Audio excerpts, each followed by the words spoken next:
예, 본부장님, 예, 안녕하십니까. 어, 어, 어, 예, 잘 마이크 들리죠? 들리세요? 예, 내 뒷머리 보이죠? 엄청 마이크 조금, 예, 마이크를 좀 떼셔야 됩니다. 떼가지고, 예, 예, 좀 멀리서, 예. 제 목소리는 어때요? 아, 예, 좋습니다. 이쪽에서는 아주. 잘 들리세요? 예, 그, 아주 잘 들립니다. 예, 그럼 예, 됐습니다. 잘 되네. 마스크 쓰고 말씀하셔도 됩니다. 예, 마스크 쓰고 하는 걸로 합시다, 우리 오늘. 저기 네. 처음에 마스크 쓰는 척을 할게요. 아, 예, 그렇게 하시죠. 예. 이게 왜 하우딩이 계신 거죠? 우리가 여기에서 이거 켜놓으면 하울링이 나더군요. 그러니까 지금 저 위에 마이크에서 지금 세종에서 한 이야기가 크게 나오면 이 마이크를 통해서 에코가 또 절로 전달돼요. 아, 그러니까 원래대로 하면 우리가 말 안 할 때는 이걸 꺼야 되는데 예, 예.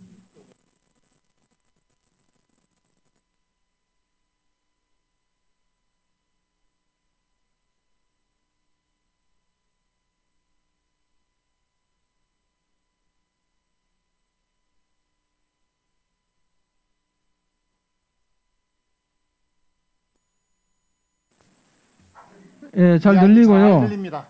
잘 들리고, 지금 진행해도 될까요? 예. 진행해도 될까요? 말씀드리는데 진행, 마이크 떼셔야 돼요. 예, 진행해도 될까요, 그럼?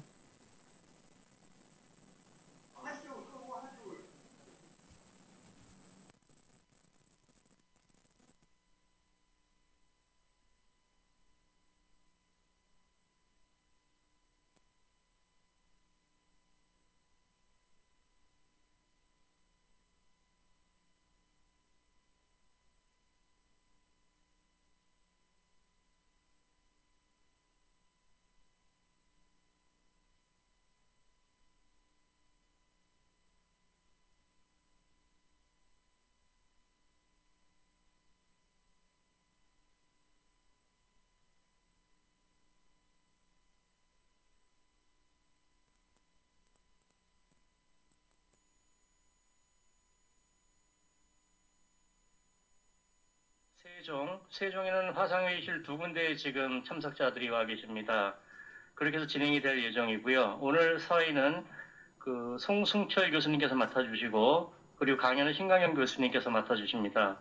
오늘 특이할 사항은 아마 좌석의 테이블 위에 보시면 이 이쁘게 생긴 소피라는 손 소독제가 준비가 되어 있습니다.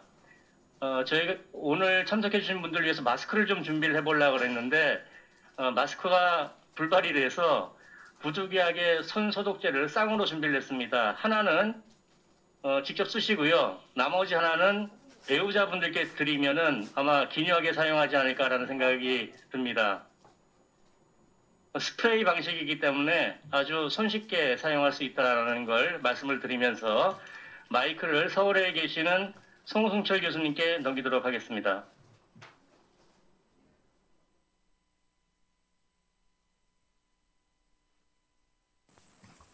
제 이야기 잘 들리시죠? 예, 아주 잘 들립니다. 원래는 마이크를 제가 필요할 때 끼고, 그러나 조금 제가 사회 볼 때는 일시적으로 벗고 진행하겠습니다. 예, 오늘 제 11자 인문학 특강입니다.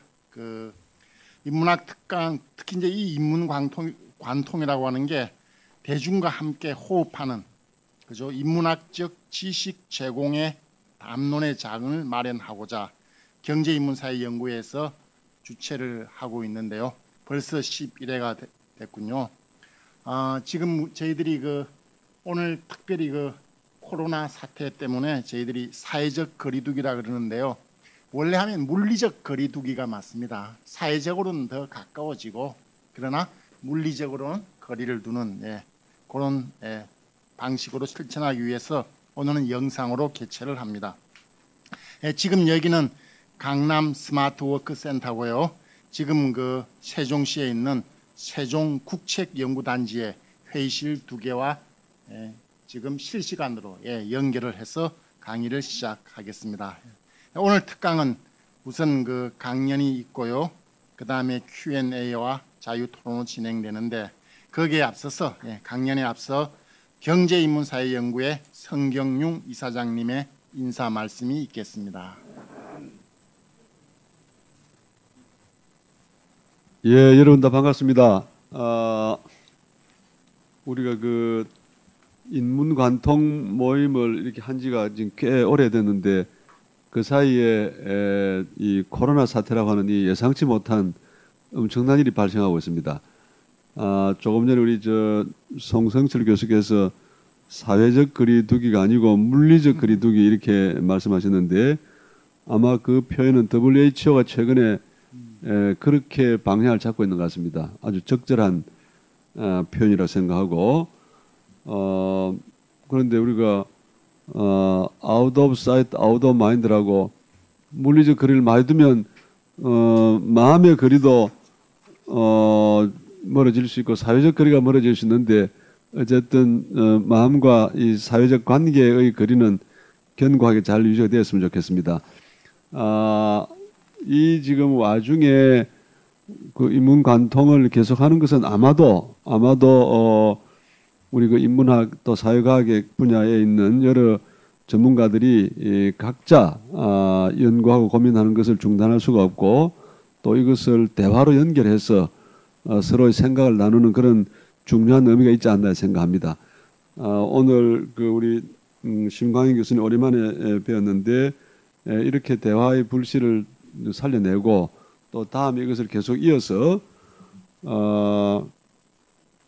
코로나 바이러스가 사람들 사이에 이렇게 거리를 두게 하는 무서운 힘이 있지만 우리가 마음으로 그 경계를 벗어나는 그런 노력을 계속해야 한다고 생각합니다. 오늘 좋은 발표 토론 기대하겠습니다. 감사합니다.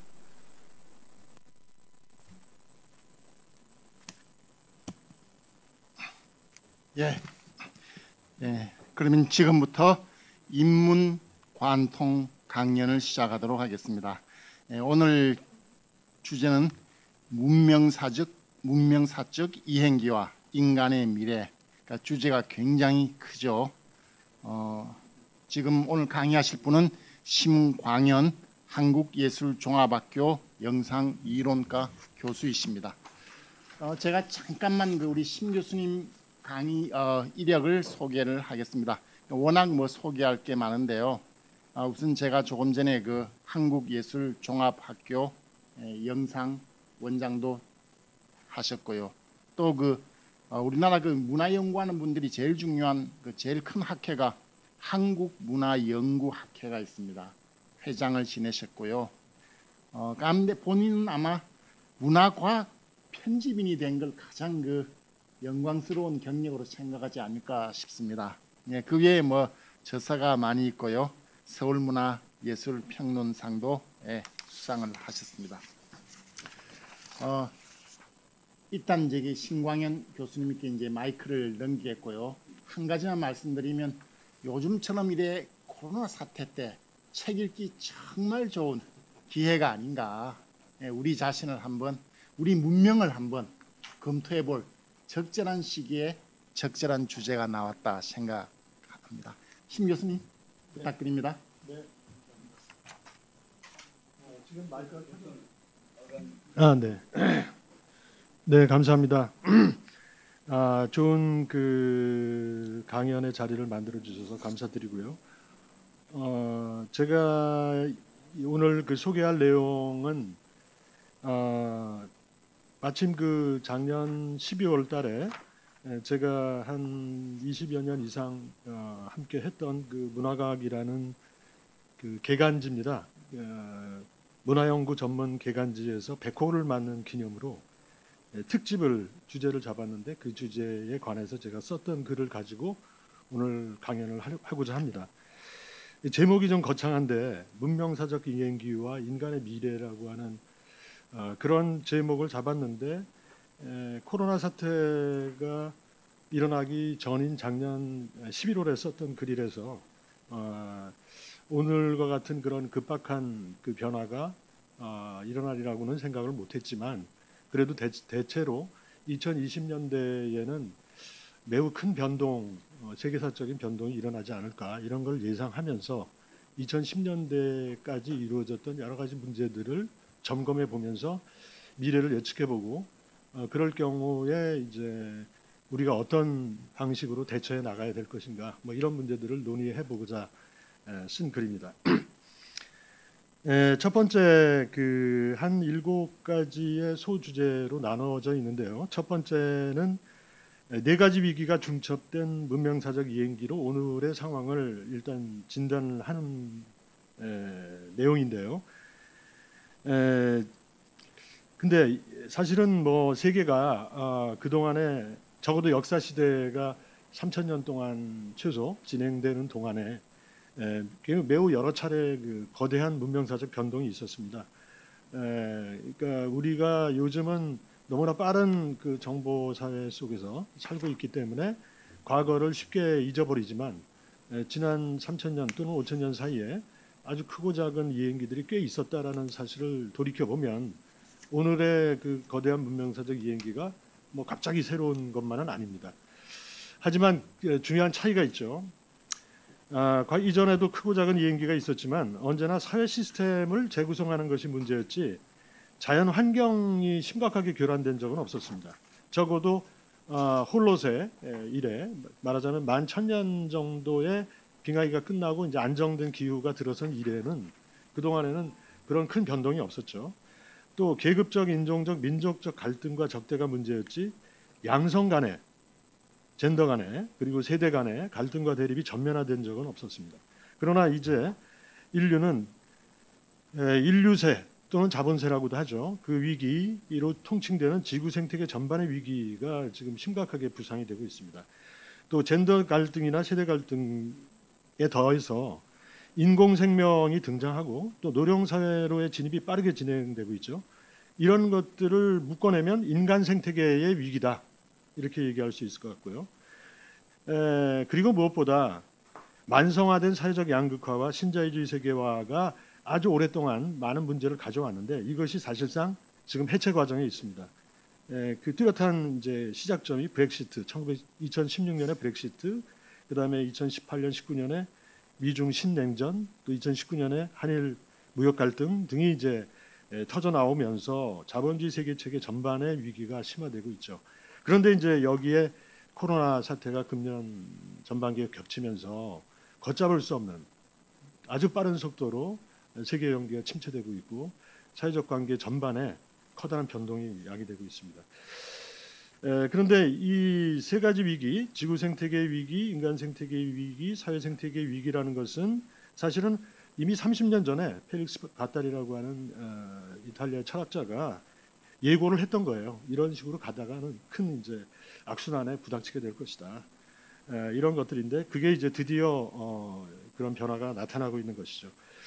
이에 따라서 심리적 불안도 크게 증폭되고 있습니다. 한 세기 전에 프로이트가 새로운 정신분석 강의에서 3가지 불안을 구분한 적이 있어요. 외부 세계에 대한 실제적 불안, 이드 안에 있는 억누를 수 없는 열정에 대한 신경증적 불안, 또 초자에 대한 양심의 불안. 이 3가지가 사실상 현재는 막 충돌하고 또 그로 인해서 감정의 소용돌이가 일고 있는 것이죠. 이 소용돌이 속에서 과잉방어적이고 편집증적인 혐오, 무력감, 자기 비난이 겹친 우울증이 확산되고 있고 이런 감정적 요동을 자양분으로 삼아서 반지성적인 우익 포퓰리즘 그리고 가짜뉴스 현상 등이 세계적으로 확산되고 있습니다. 체계가 안정돼 있을 때에는 이디의 불안, 초자의 불안과 같은 무의식적 불안은 신경증을 야기하긴 하지만 현실 원칙에 따르는 지성의 통제를 통해서 사회생활을 대부분 유지를 해나가죠. 그러나 체계가 급격하게 이행하는 그런 시기에는 현실 원칙 자체가 흔들리기 때문에 감정의 동요에 지성의 표류가 겹쳐집니다. 외부 환경의 실제적 위기가 주체성의 내적 위기를 촉진하고 주체성의 내적 위기가 새로운 실제적 위기를 촉발하는 식의 악순환이 초래되는 것이죠. 그런데 이제 더 큰 문제 중에 하나는 새로운 위기입니다. 이제까지 없었던 양적인 문제가 아니라 인공지능 혁명이라고 하는 어떤 질적인 새로운 변화가 덮치고 있는 것이죠.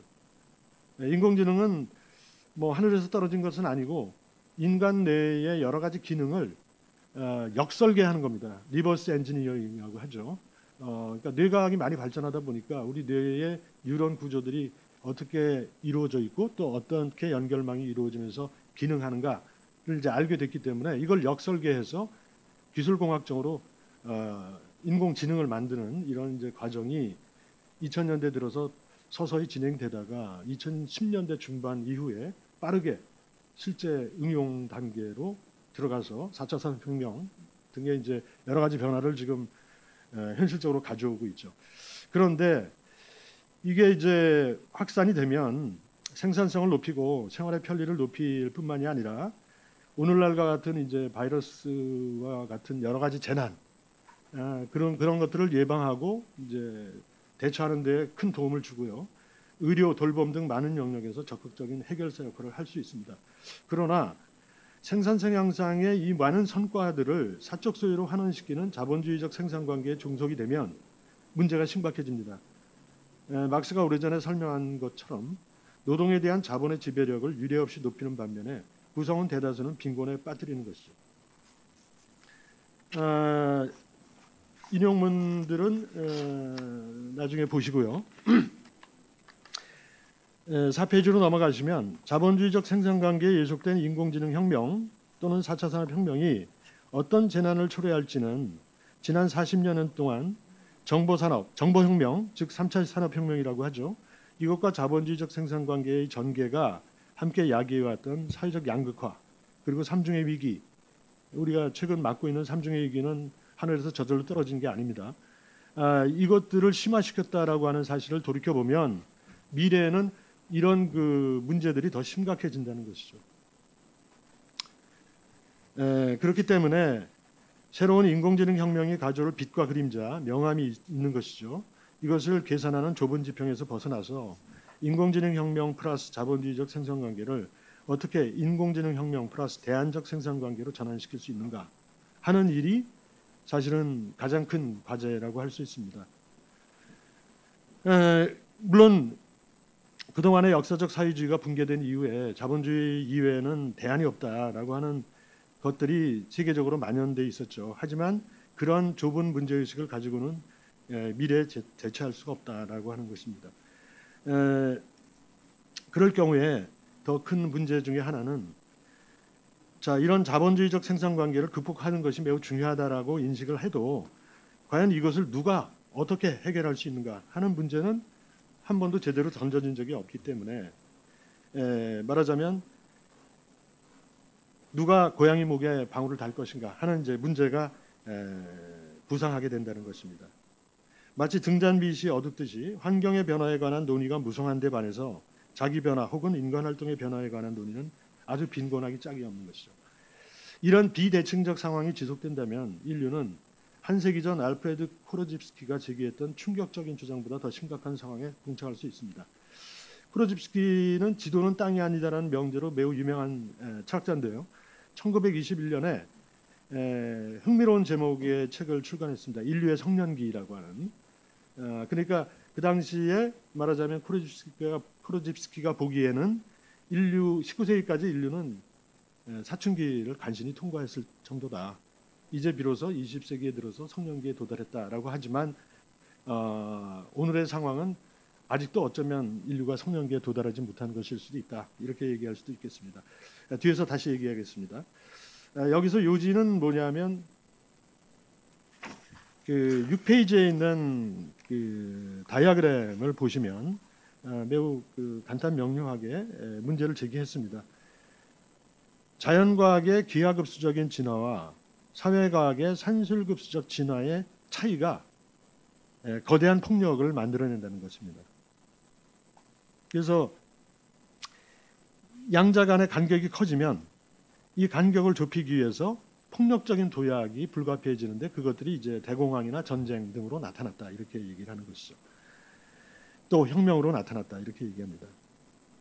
그런데 문제는 이 간극이 19세기에는 적었다가 20세기에 들어서 점점 커지고 지금 상황과 비교하자면 100년 전보다 지금은 훨씬 더 커지고 있다라는 것이죠. 그래서 매우 놀라운 통찰인데요. 지금도 타당하다고 할 수 있는데 6페이지로 보면 맨 밑에 그는 이런 지체 현상이 발생하는 이유를 철학과 사회과학이 부분적으로는 과거의 관행에 묶여왔고 또 부분적으로는 수학이 아닌 언어적 방법에만 함몰되어 있었기 때문이라고 보았습니다. 학문적 컨텍스트에 국한해 본다면 타당한 진단입니다. 왜냐하면 자연과학은 수학이나 또는 수학만이 아닌 도표 그리고 다이아그램 등으로 매우 지식을 압축합니다. 그런데 사회과학에서는 이 지식들을 전부 말로 풀어야 되기 때문에 6페이지에는 그 그림처럼 간단한 이 그림을 말로 설명하려면 몇 페이지가 필요하죠. 그러니까 자연스럽게 더 많은 양의 텍스트를 읽어야만 동일한 사실에 도달하기 때문에 자연과학이나 기술공학은 매우 경제성이 높은 것이죠. 이래서 시간이 오래 걸리면서 격차가 자꾸 벌어지게 된다는 것이죠. 그러나 보다 심층적인 이유는 지식 생산과 사회적 생산 관계의 양자 간의 관계에서 찾아야 합니다. 자본의 입장에서 보면 과학기술은 생산수단의 기술적 생산의 동력이기 때문에 막대한 투자를 할 수밖에 없는 것이죠. 하지만 인문사회과학은 오직 기존 생산관계의 재생산의 보탬이 되는 한도 내에서만 투자하는 것이 이득이기 때문에 생산관계의 변화 또는 생산관계의 문제점을 개선하는 쪽으로 연구하는 사회과학 쪽에는 별로 투자가 안 된다는 것이죠. 다시 말하면 생산력의 사회화와 생산수단의 사적 소유 간의 기본 모순이 학문 간 격차로 표현되는 것입니다. 따라서 이런 불일치가 20세기 동안 생산관계의 변화가 근본적으로 없었기 때문에 점점 더 확대되어 왔는데 최근 들어서 인공지능 혁명 또는 GNR 혁명을 통해서 과학기술의 비약적 발전이 이루어지는 만큼 사회과학 쪽에서는 전혀 그와 같은 변화가 이루어지지 않고 있습니다. 따라서 이 간격을 폭력적으로 조정하게 될 가능성도 매우 높아졌다. 매우 위험하다. 이렇게 얘기할 수 있습니다. 그런데 여기서 한 가지 포로집스키의 주장에 이의를 달자면 문제는 형이상학과 사회과학의 느린 진보에만 있는 것이 아니라 인문학, 보다 정확하게는 인간에 대한 연구, 즉 인간학의 부재에 있는 것이 아닌가라는 이의라고 할 수 있습니다. 그러니까 인문학 하면은 역사, 철학, 문학을 들지만 이것들도 결국은 인간 자체가 무엇이고 인간의 역량이 어떤 것이고 인간이 어떤 가능성과 한계를 갖고 있는가, 남녀노소, 인종, 세대 간 차이들이 어떤 문제로 얽혀 있는가를 구체적으로 연구하는 것은 아니기 때문에 결국 인간과 환경 사이의 비대칭성이 점점 커진다는 것이죠. 그리고 그 비대칭성을 인공지능이 메꾸게 되면 심각한 문제가 발생할 수밖에 없습니다. 그래서 8페이지로 넘어가시면 제가 오늘 얘기하고자 하는 요점은 바로 인간이란 무엇인가라고 하는 문제라고 할 수 있습니다. 이 문제를 인간학이라는 그 개념으로 압축해서 환경을 변화시키는 데 중요한 그 요소 중에 하나인 정치학과 인간학의 관계를 따져보고자 하는 것이 이제 중요한 오늘의 주제라고 할 수 있습니다. 8페이지와 9페이지의 내용들은 대체로 인류가 어쨌든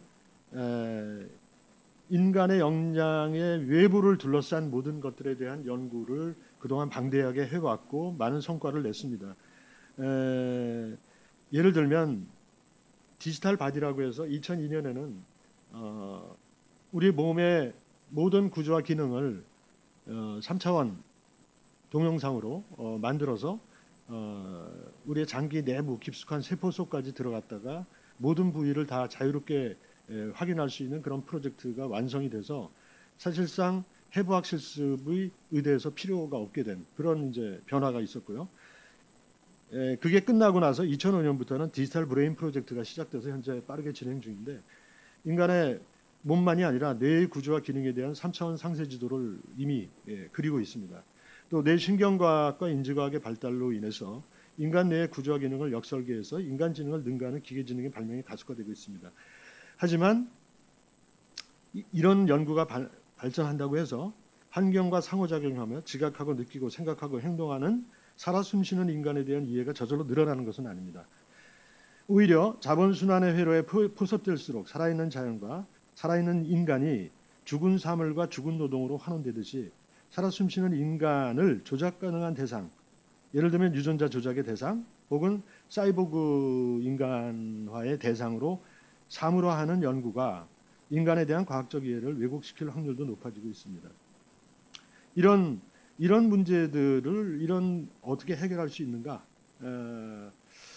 역전의 과정은 매우 힘들고 비대칭성을 극복하기도 힘들겠지만 그래도 자연과 인간에 대해서 깊은 관심을 기울였던 과거의 연구들을 되돌아보고 그리고 이로부터 얻어낸 통찰을 현대의 과학적 연구와 연결을 시킨다면 격차를 좁힐 수 있는 길을 찾지 않을 수 있을까라는 것이 이제 제가 오늘 얘기하고자 하는 요점입니다. 그래서 이 모든 문제는 너무나 복잡하기 때문에 모든 지식들의 통섭과 순환을 거쳐야 하는 과정이기 때문에 오늘은 여기서 두 가지 문제의 논의를 좀 한정하고자 합니다. 첫 번째, 인간이란 무엇인가에 대해서 논의가 전혀 없는 것은 아니고요.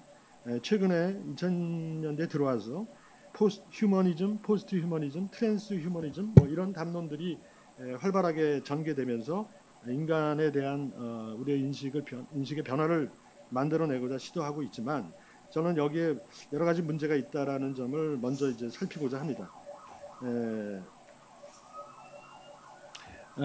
그리고 먼저 요약해 보면 이런 그 담론들의 문제는 인간이란 무엇인가라는 것을 인간을 환경으로부터 분리시켜 놓고 인간 자체가 무엇인가를 따지는 데 집중하고 있지만 제가 오늘 얘기하고자 하는 것은 인간은 자연적으로 생물학적으로 진화한 그 역량과 자연적 사회적 환경과의 상호작용의 역사적 변화 과정이 바로 인간이다라는 관점에서 이런 담론들의 문제점을 좀 살피고자 합니다. 그것을 매개하기 위해서 알투세르가 과거의 휴머니즘에 대한 비판을 다뤘던 그 논의들을 일정하게 이어받아서 논의를 풀어나가고자 합니다. 두 번째는 이렇게 해서 현재의 논의 구조의 지평의 여러 가지 문제들을 한번 개괄한 후에 제 주장을 제기하고자 합니다. 저는 어떻게 얘기하고자 하냐면 사회라고 하는 것을 막연히 사회가 무엇인가라고 한다면 사회가 무엇인지를 전혀 알 수 없습니다. 그러니까 오늘날 사회과학을 하는 사람들이 그렇게 사회를 연구하지는 않죠. 근데 특히 알투세르가 이제 제기했던 것은 사회는 경제적 토대, 정치적 상부구조, 법적 이데올로기적 상부구조 또는 문화적인 실천 등의 여러 심급들 사이에 과잉 결정 또는 중증 결정을 통해서 사회가 변했다가 또는 변화에 역진을 했다가 하는 그런 과정들이 있다라고 설명을 하는데 저는 이런 것과 상응해서 개인도 마찬가지다. 그러니까 개인이란 무엇인가를 그 자체로만 풀어보자면 막막하기 짝이 없습니다. 그래서 그것이 아니라 사회를 사회 구성체로 여기서 구성체라는 말은 포메이션 영어로 포메이션이라고 하는데 어떤 요소들 간의 결합과 그 결합 관계의 변화를 가리키는 개념이죠. 그래서 개인도 개인 구성체라고 생각해 보자라고 한다면 사회 구성체의 변화와 개인 구성체의 변화의 상호작용의 복잡한 기제를 해명하는 것이 중요해지고요. 이런 연구 프레임을 역사지리적 인지생태학이라고 명명하고자 합니다. 이렇게 통합적 관점에 서면 환경을 변화시키려는 정치적 실천, 가령 정치학과 자기 변화 또는 인간 활동의 변화를 위한 주체적인 실천, 인간학을 두 부분으로 나누어 하나를 다른 것 위에 놓는 환원주의적인 방식에서 벗어나서 양자 간의 내재적 포함 관계를 살필 수 있는 새로운 길이 열립니다. 이런 관점에서 휴머니즘, 포스트 휴머니즘, 트랜스 휴머니즘 담론을 넘어설 수 있는 그런 그 시야를 한번 확보해 보고자 합니다. 최근 인문사회과학 중에서 확산되고 있는 비판적 포스트 휴머니즘 담론은 인간 본성을 형이상학적으로 고정시키려는 재반 시도를 비판하면서 인간이란 무엇인가에 대한 질문은 특정 분과 학문이 아니라 간학문적 혹은 학제적 연구를 통해 제기되고 답해져야 한다고 주장합니다. 필자 역시 여기에 동의합니다. 하지만 인간의 본성을 옹호하는 것이 중요하지 않다거나 인간의 본성이 고정되어 있지 않다고 해서 인간의 본성이 없다라고 주장하는 것은 차이가 있다고 생각합니다. 그러니까 인간 본성에 대한 탐구가 열려져 있다는 것과 인간 본성은 없다는 주장은 서로 별개의 것이기 때문이죠. 이 차이를 구분하지 않고 인간 본성이 고정되어 있지 않다라고 간주하면서 동시에 인간 본성은 없다고 간주하는 방식으로 연구를 진행하게 되면 인간이란 무엇인가에 대한 답을 할 필요도 없고 인간에 대한 관심 자체도 사라질 수밖에 없습니다. 이런 범죄적 오류를 피하려면 인간 본성이라고 하는, 영어로는 휴먼 네이처라고 하는데 이런 개념 자체를 깊이 성찰해 봐야 합니다. 본성이란 단어를 별 생각 없이 사용하게 되면 자연적으로 타고난 불변의 본성 대 변화하는 사회라는 이분법에 빠지기 쉽습니다. 그럴 경우 자연과 사회라고 하는 것은 연속적이면서도 불연속적인데 이런 이중성을 놓치고 자연의 부단한 변화와 사회적 변화 간의 상호작용도 시야에서 놓치게 됩니다. 그러나 오늘날 과거에는 이제 자연이 느리게 변화하고 자연의 변화를 도저히 알 수 없었기 때문에 자연이라고 하는 문제를 사회하고는 별도로 뛰어나서 생각했지만 80년대 이후 복잡계 과학이 급속히 발전하면서 오늘날은 자연이 부단히 진화 중인 자기 조직하는 열린 자연으로 파악되고 있고 이걸 통해서 우주론에도 커다란 변화가 일어나고 있죠. 이런 새로운 자연 개념에 입각해 보면 인간의 본성도 자연의 일부이기 때문에 자기 조직하는 자연처럼 부단히 진화하고 변화하는 것으로 파악될 수 있습니다.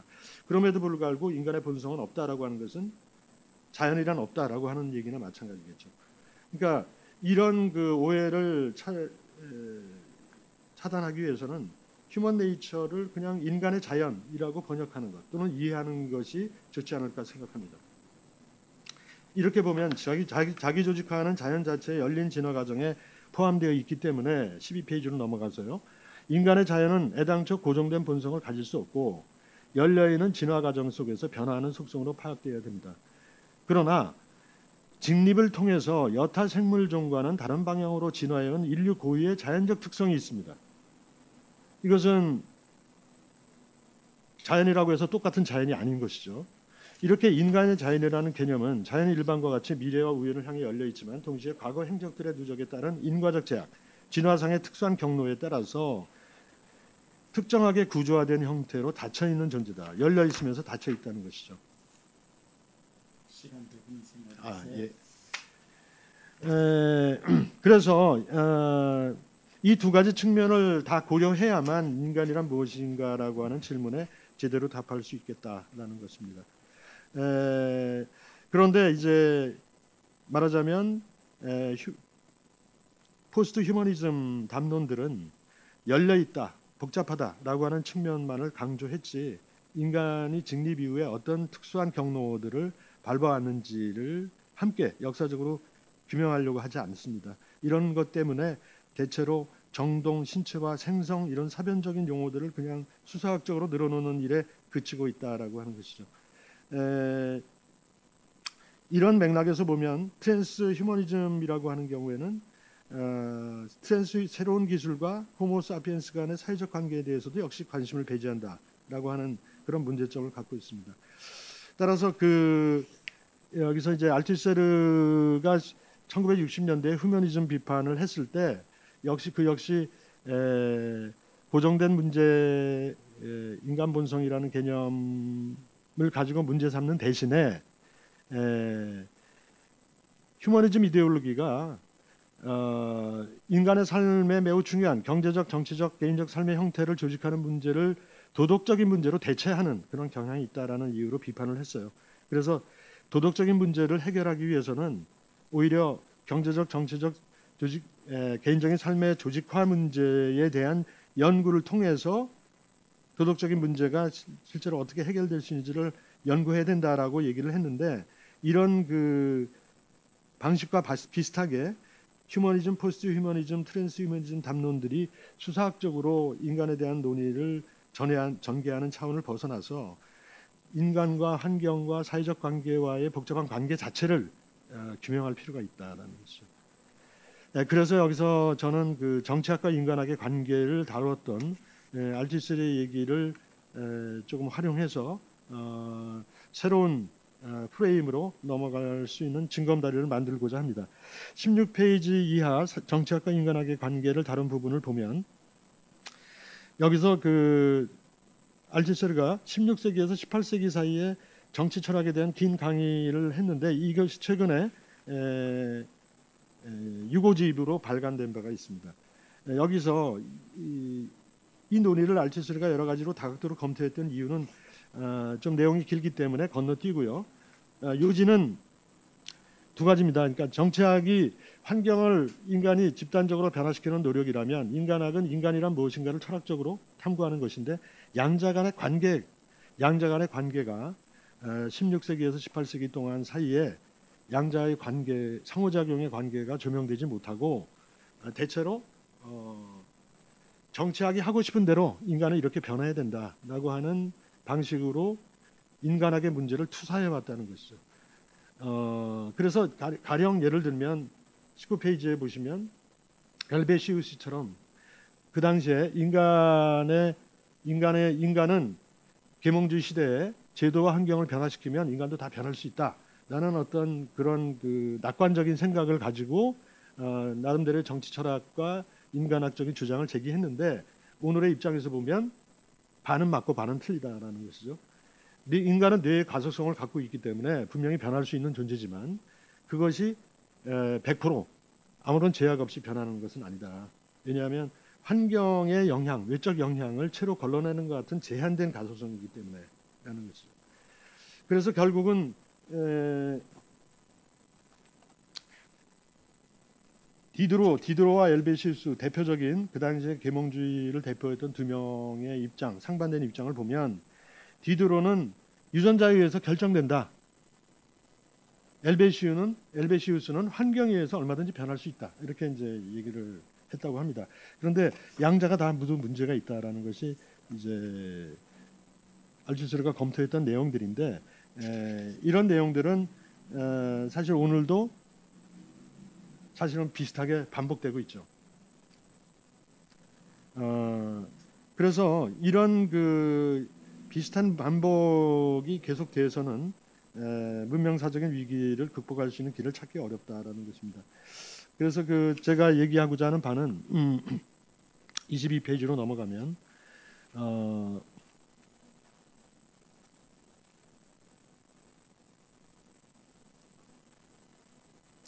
이런 그 환원주의, 그러니까 환경에 역점을 두는 입장과 또는 자연환경, 자연적으로 주어진 조건 아니면 인간의 자유라고 하는 것을 둘로 극단으로 놓고 그 양자 사이에서 한 길을 택하려고 하는 이런 방식들이 과학이나 철학에서 정치학에서 여러 가지로 그 나누어져 있었지만 그렇지 않고 이 사이의 길을 탐색했던 철학자들이 있다. 23페이지를 보시면 스피노자, 제가 보기에 스피노자, 루소, 칸트로 이어지는 그런 산업자본주의 이전에 정치와 인간학 간의 긴밀한 관계를 따지려고 했던 그런 계보와 19세기의 마르크스, 20세기의 프로이트의 연구 성과와 연결할 수 있다면 환경의 변화와 인간 활동의 변화의 상호작용의 관계를 해명함과 동시에 자기도 변하고 환경도 변하는 그 양방향의 변화의 선순환 고리를 찾을 수 있는 그런 길, 이것이 이제 마르크스가 혁명적 실천이라고 얘기했던 바라고 할 수 있죠. 근데 이것을 이제 찾을 수 있겠다라는 것이 제가 오늘 얘기하고자 하는 그런 내용의 핵심이라고 할 수 있습니다. 알티세르 역시 비슷하게 마르크스와 프로이드를 잘 연결한다면 환경의 변화와 인간 활동의 변화의 일치 경로를 찾을 수 있지 않을까를 주목하긴 했으나 그 구체적인 방법을 찾지는 못했습니다.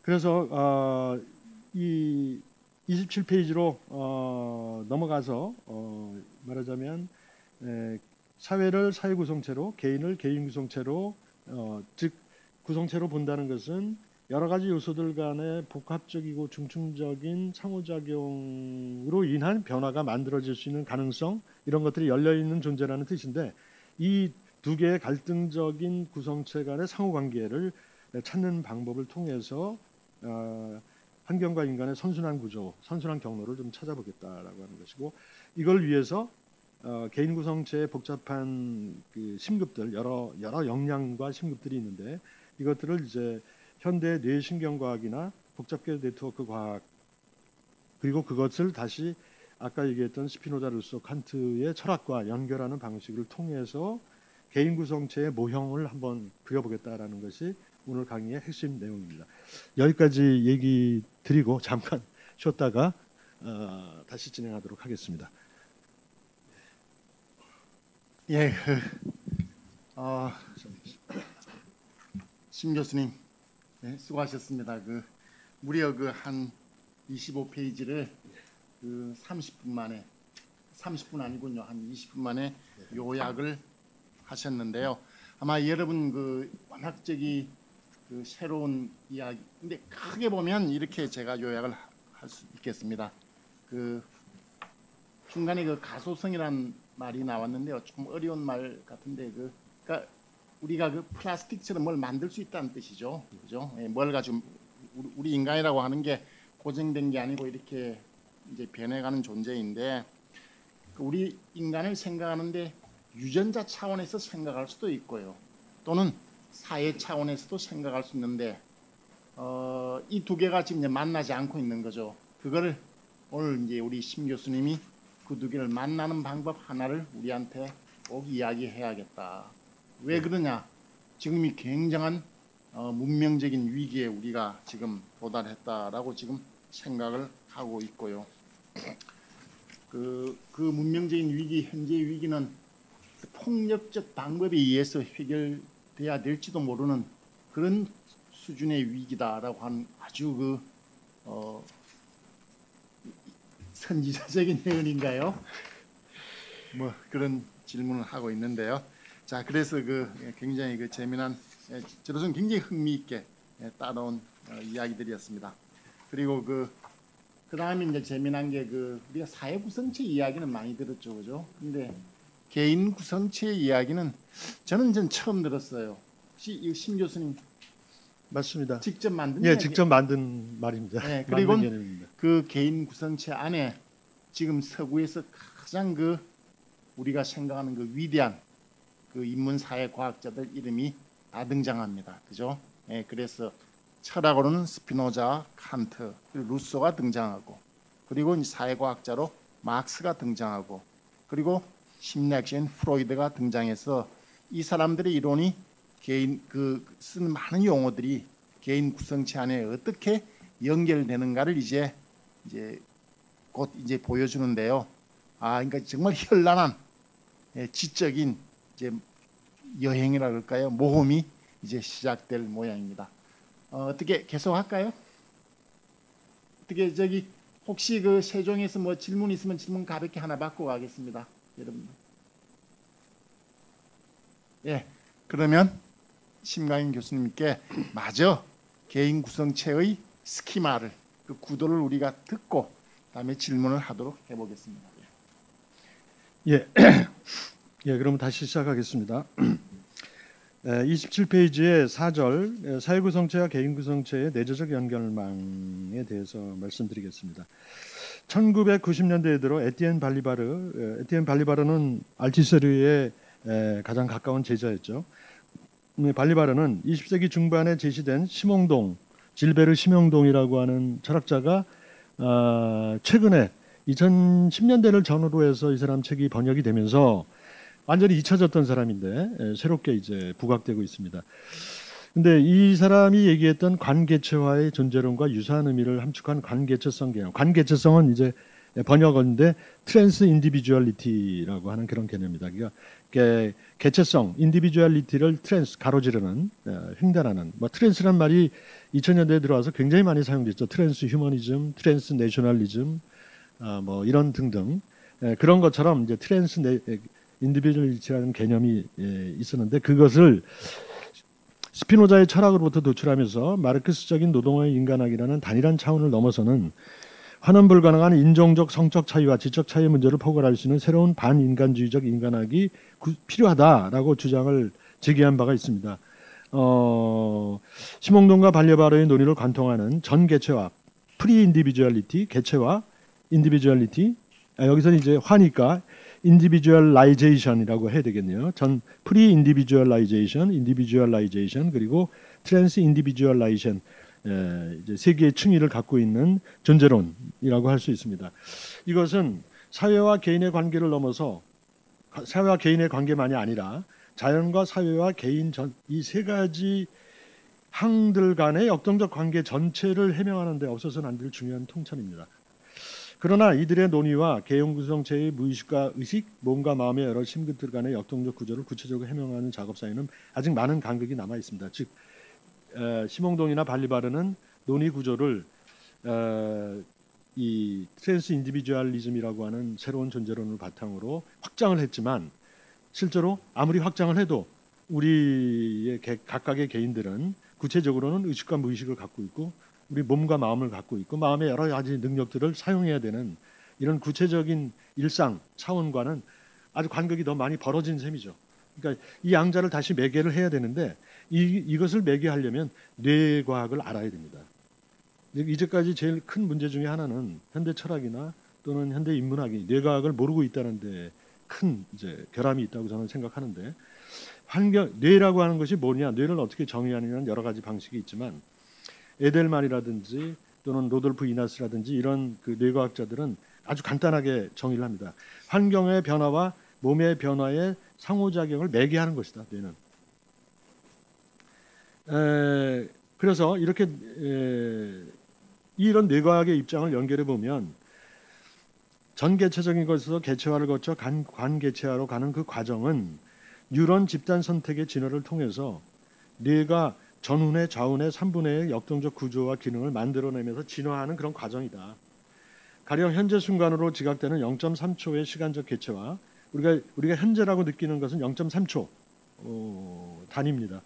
그 이하, 즉 0.1초, 0.01초는 우리가 지각을 못합니다. 그 이후부터 지각을 하는데 이것이 바로 시간적 개체화라고 할 수 있는데요. 이것은 1000분의 1초, 밀리세컨드라고 하죠. 단위로 작동하는 후두엽과 측두엽의 뉴런 집단의 전 개체화 과정의 선택적 산물입니다. 그와 동시에 분, 시간, 하루, 주, 월, 년 단위의 긴 시간 단위가 있는데 이것을 사고하고 기억하고 평가하는 전전두엽, 변연계 뉴런 집단은 관개체화라고 할 수 있습니다. 이렇게 뇌 자체에 여러 층위가 있는 것이죠. 이런 시공간적 다중 스케일 네트워크를 포착해서 환경의 변화에 관한 정보를 패턴화하면서 인간의 뇌는 기억과 예측을 바탕으로 다음 행동을 시뮬레이션하는, 그러니까 뇌의 가장 중요한 것은 과거의 정보를 패턴화하고 현재의 자극을 받아들여서 미래의 행동을 시뮬레이션하는 것이죠. 그래서 뇌의 기본 기능은 외부 환경의 비자기 정보와 몸 내부의 가치 평가의 선택적 결합을 통해서 환경의 변화와 자기 변화의 일치와 불일치의 경로를 찾는 데 있다고 요약할 수 있습니다. 이런 사실은 신체적으로는 자기와 분리되어 있는 것처럼 보이는 외부 환경의 변화가 개인의 뇌의 변화의 역동적 과정의 내재적인 구성 요인이다 라는 것이죠. 막스가 개인을 사회적 관계와 분리된 원자적 개인이 아니라 사회적 관계의 앙상블이라고 주장했던 바의 과학적 근거가 여기서 찾을 수 있습니다. 이렇게 뇌신경과학을 매개로 해서 사회 구성체의 변화에 관한 연구인 역사지리 유물론과 상호작용하는 개인 구성체의 변화에 관한 연구라고 할 인지생태학의 내재적 관계를 규명하려는 통섭적 연구 프레임을 필자는 역사지리 인지생태학적 리듬 분석이라고 명명하라고 합니다. 새로운 연구 프레임이라고 할 수 있겠습니다. 물론 뇌신경과학에도 문제가 많습니다. 여기에서도 여전히 뇌신경의 구조와 기능만 해명하면 마음의 문제를 자동으로 해결할 수 있다고 보는 그런 입장들도 상당히 있습니다. 이럴 경우에는 뇌와 몸과 마음과 행동과 환경 간의 역동적 상호작용이 시야에서 삭제됩니다. 이것을 이제 새로운 신경중심주의라는 새로운 환원주의라고 할 수가 있는데요. 여기서는 말하자면 몸과 마음의 작동의 생물학적 필요 조건을 규명할지는 몰라도 문화정치적인 충분 조건은 규명할 수 없다는 점을 망각하는 것이죠. 그러나 반대로 이런 과학적 환원주의와 똑같이 위험한 것이 뭐냐면 정신중심주의를 내세우는 철학적 환원주의입니다. 뇌가 즉 곧 마음이 아니라는 이유. 뇌는 마음이 아니죠. 뇌는 뇌고 마음은 마음인데 뇌가 곧 마음이 아니라는 이유로 환경과 몸과 마음의 상호작용을 매개하는 뇌의 역할을 무시하고 정신의 절대적 자율성만 강조하는 그런 생각이죠. 이것은 다시 과학과 철학, 사회적 관계와 개인의 마음 사이에 또다시 만리장성을 쌓는 것이죠. 그러니까 이 두 가지는 다 필요 조건과 우리가 몸과 마음을 이해하기 위해서 필요한 필요 조건과 충분 조건을 분리시킨다는 공통점을 갖습니다. 그런데 이렇게 분리시켜 놓으면요, 뇌신경과학에 기반한 인공지능 기술과 자본주의적 생산관계 사이의 심층적 연결망이 무엇인지를 알 길이 없어집니다.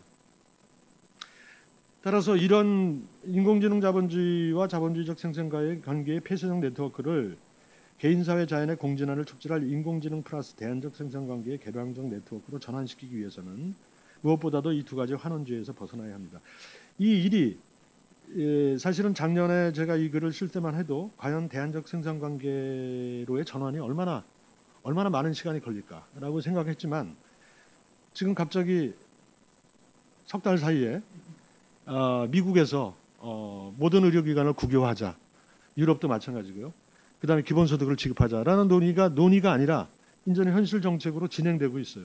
그러니까 이만큼 급박하게 하나의 재난이 문명 전환을 빠르게 가속하고 있다면 대안적 생산관계란 무엇인가라고 하는 문제에 대한 고민이 정말 철저해지지 않으면 안 되는, 말하자면 바이러스를 퇴치하기 위해서만이 아니라 바이러스를 퇴치하고 나면 그 다음에 어떻게 살 것인가라는 문제가 닥쳐올 수밖에 없는 거고요.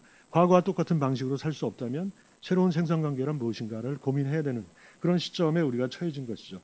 따라서 이 문제를 해결하려면 궁극적으로는 각자의 이해관계에 매몰되어 왔던 자연과학, 사회과학, 문화연구, 인문학, 인지과학 간의 경계를 횡단하는 비환원주의적인 지식의 통섭이 정말 시급한 상황이 아닐 수 없습니다. 이것은 이미 지금 진행되고 있는 것이죠. 그 바이러스, 그러니까 지금 의과대학의 교수들이나 방역진들 그리고 국무총리 모든 사람들이 한 자리에 모여서 한꺼번에 대책을 논의하는 것 자체가 바로 흩어졌던 모든 지식들을 지금 비환원주의적으로 통섭하고 있는 과정이라고 할 수 있습니다. 이걸 통해서 인류가 문명 전환의 어떤 새로운 기회를 찾지 않으면 안 되는 것이 이미 현실인 것이죠.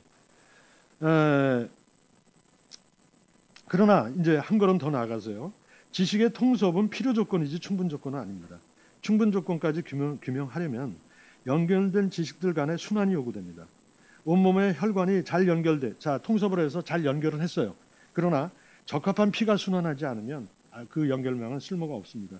이와 마찬가지로 지식의 연결망에도 개인, 사회, 자연의 공진화, 이 공진화에 적합한 가치를 함축한 정보가 순환해야 모두에게 의미 있는 지식이 생성될 수 있습니다. 오늘날에도 수많은 지식들이 연결되어 복잡한 회로를 이루며 순환하고 있기는 합니다. 그러나 화폐, 상품, 더 많은 화폐라는 자본수단의 폐쇄회로에 포섭된 지식만이 가치를 획득하는 것이 오늘의 학문적 현실입니다. 이 학문적 현실이 이제 자연과학, 기술공학과 사회과학, 인문학 간의 거리를 어마어마하게 벌리고 있죠. 이 거리는 학술진흥재단의 1년간 연구비 투자 지원 현황을 보면 금방 확인할 수 있습니다. 4대1, 5대1 차이가 아니라 몇십 대 1의 차이가 나는 그런 거대한 격차가 있습니다. 이로 인해서 소수의 자본가와 전문가에게만 의미가 있을 뿐 다수에게는 낯설고 무의미한 지식들이 학문적으로 방대하게 생산 유통되고 있습니다. 이로 인해서 학문적 지식들의 대다수는 역설적이게도 인간과 자연에 대한 착취와 수태를 강화하여 삼중의 위기를 심화시켜온 자본의 공범으로 전락하고 있습니다. 따라서 지식순환 자체가 무조건 좋은 것은 아닙니다.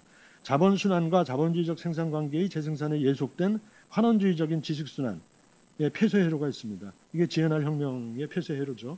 GNR 혁명이 지금 2000년대 초반부터 진행되고 있는데 대부분은 모릅니다. 이게 뭔지. 그다음에 개인사회 자연의 공진화를 촉진할 비환원주의적인 지식순환의 개방회로, 양자를 구분해야 합니다. 과학기술과 민주적 대중정치의 공진화를 위해서는 이런 구분을 통해서 전자를 비판하고 후자를 확대하는 일이 선행돼야 합니다. 이런 전제하에서 현대의 뇌신경과학적 지식과 과거의 철학적 통찰을 연결해 개인 구성체의 복잡한 구조와 기능에 대한 개괄적인 인식 지도를 그려보고자 합니다. 자, 그런데 여기에는 두 가지 모형이 있는데요. 하나는 이건 굉장히 복잡한 제가 나름대로 하고 있는 다른 연구들의 몇백 페이지에 달하는 논의들을 좀 압축한 거라서 단순화시켜서 정태적 모형과 동태적 모형으로 둘로 나눠서 설명드리고자 합니다. 정태적 모형은 뇌의 해부학적 구조, 그러니까 우리가 정지 상태의 뇌의 해부학적 구조를 잘 알아야 되겠죠. 그다음에 동태적 모형은 수시로 변화하는 마음의 상태 공간. 마음은 아까 가소성이라고 했는데요. 연결망을 수시로 바꿉니다. 그러니까 뇌 뉴런의 개수가 1000억 개가 넘는데 1000억 개가 개당 평균 10,000개의 시냅스를 갖고 있어요. 그러면 10의 4승 곱하기 10의 11승이 되니까 10의 15승의 네트워크가 형성되거든요. 근데 여기에 전류가 흐르는 방식이 여기저기 흐르기 때문에 여기 흘렀다가 저기는 닫히고 저기 흘렀다가 그러니까 배치가 계속 바뀌는 거죠. 그러니까 지구는 구조적으로 하나로 단일한 원을 이루고 있지만 날씨는 계속 변하잖아요. 그와 비슷하다라는 것이죠. 그래서 이 두 개를 알아야만 이제 우리의 마음이 어떤 것인가 하는 걸 기본적으로 알 수가 있는데 일단 다중지능 네트워크의 정태적 모형을 먼저 살펴보고자 합니다. 이것은 뇌의 3차원 구조를 2차원 평면으로 추상화한 그런 모형입니다. 2차원 평면이니까 수평면과 수직면을 나눌 수 있겠죠. 수평면은 세 가지 축으로 연결되어 있습니다. 즉 외부 환경의 비자귀 정보를 생태학에서는 어포던스라고 하는데요. 이 잠깐만요. 어포던스를 저기 네. 이 부분은 우리가 나중에 공개를 해야 되기 때문에 네. 그림을 잠깐 보여드리고 네. 이야기를 하죠. 그거 좀 비춰주세요. 예.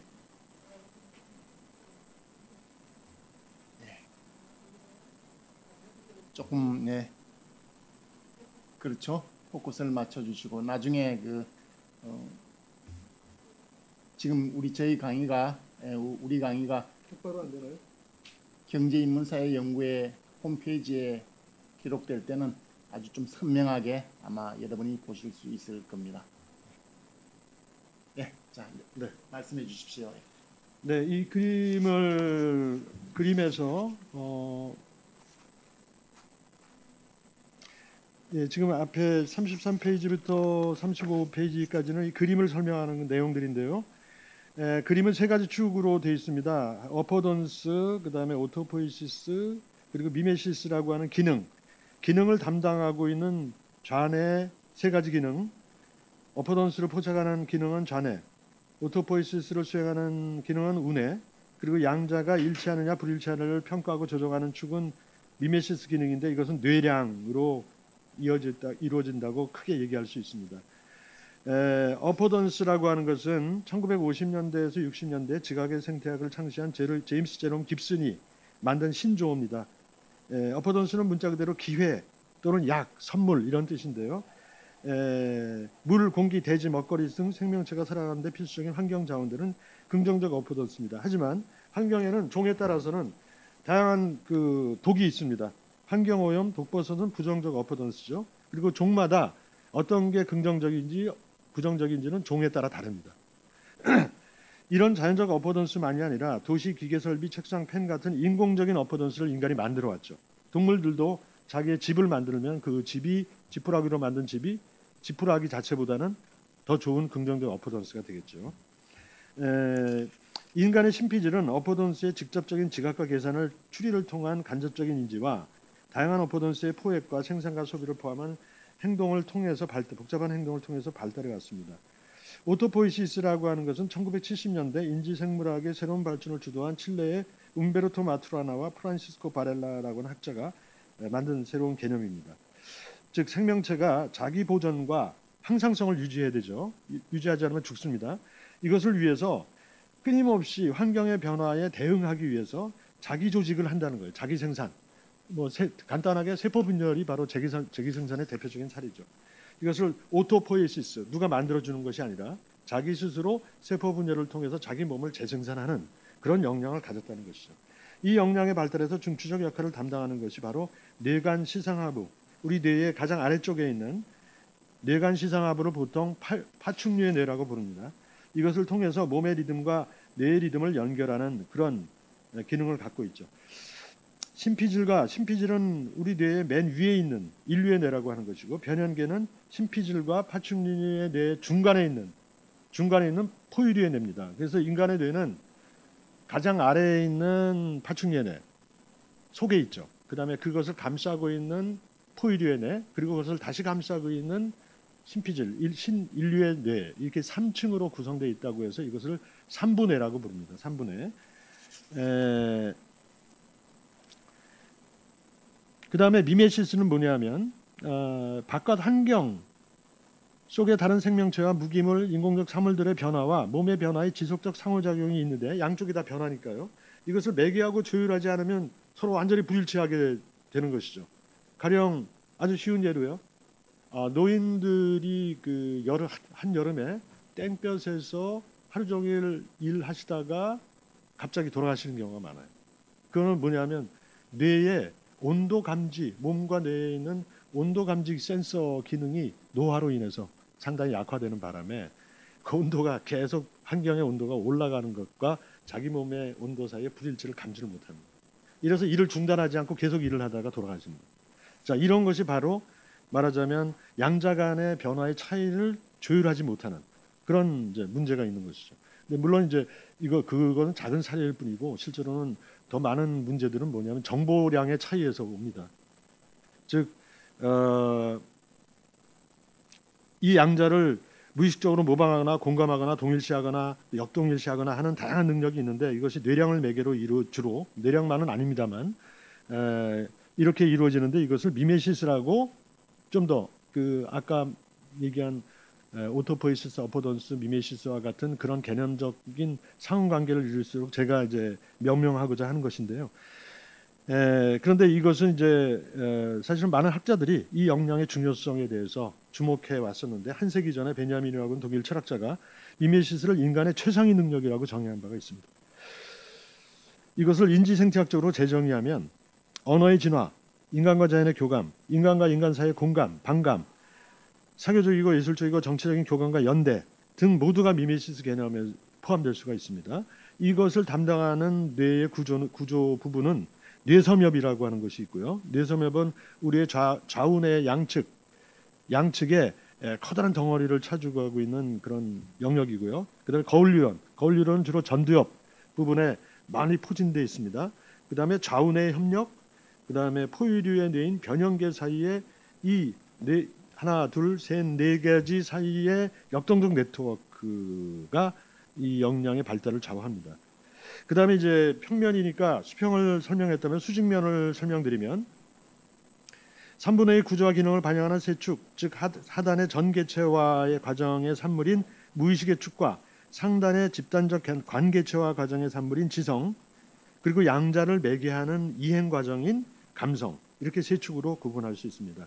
그러니까 감성, 지성, 무의식이라고 하는 것이 우리의 그 존재론적으로 세 개의 층이 전개체와 개체와 그다음에 관개체와의 층위가 상응한다는 것입니다. 이 두 면을 연결하면 그림 위와 같은 마르모꼴의 개인 구성체의 지도를 그릴 수가 있습니다.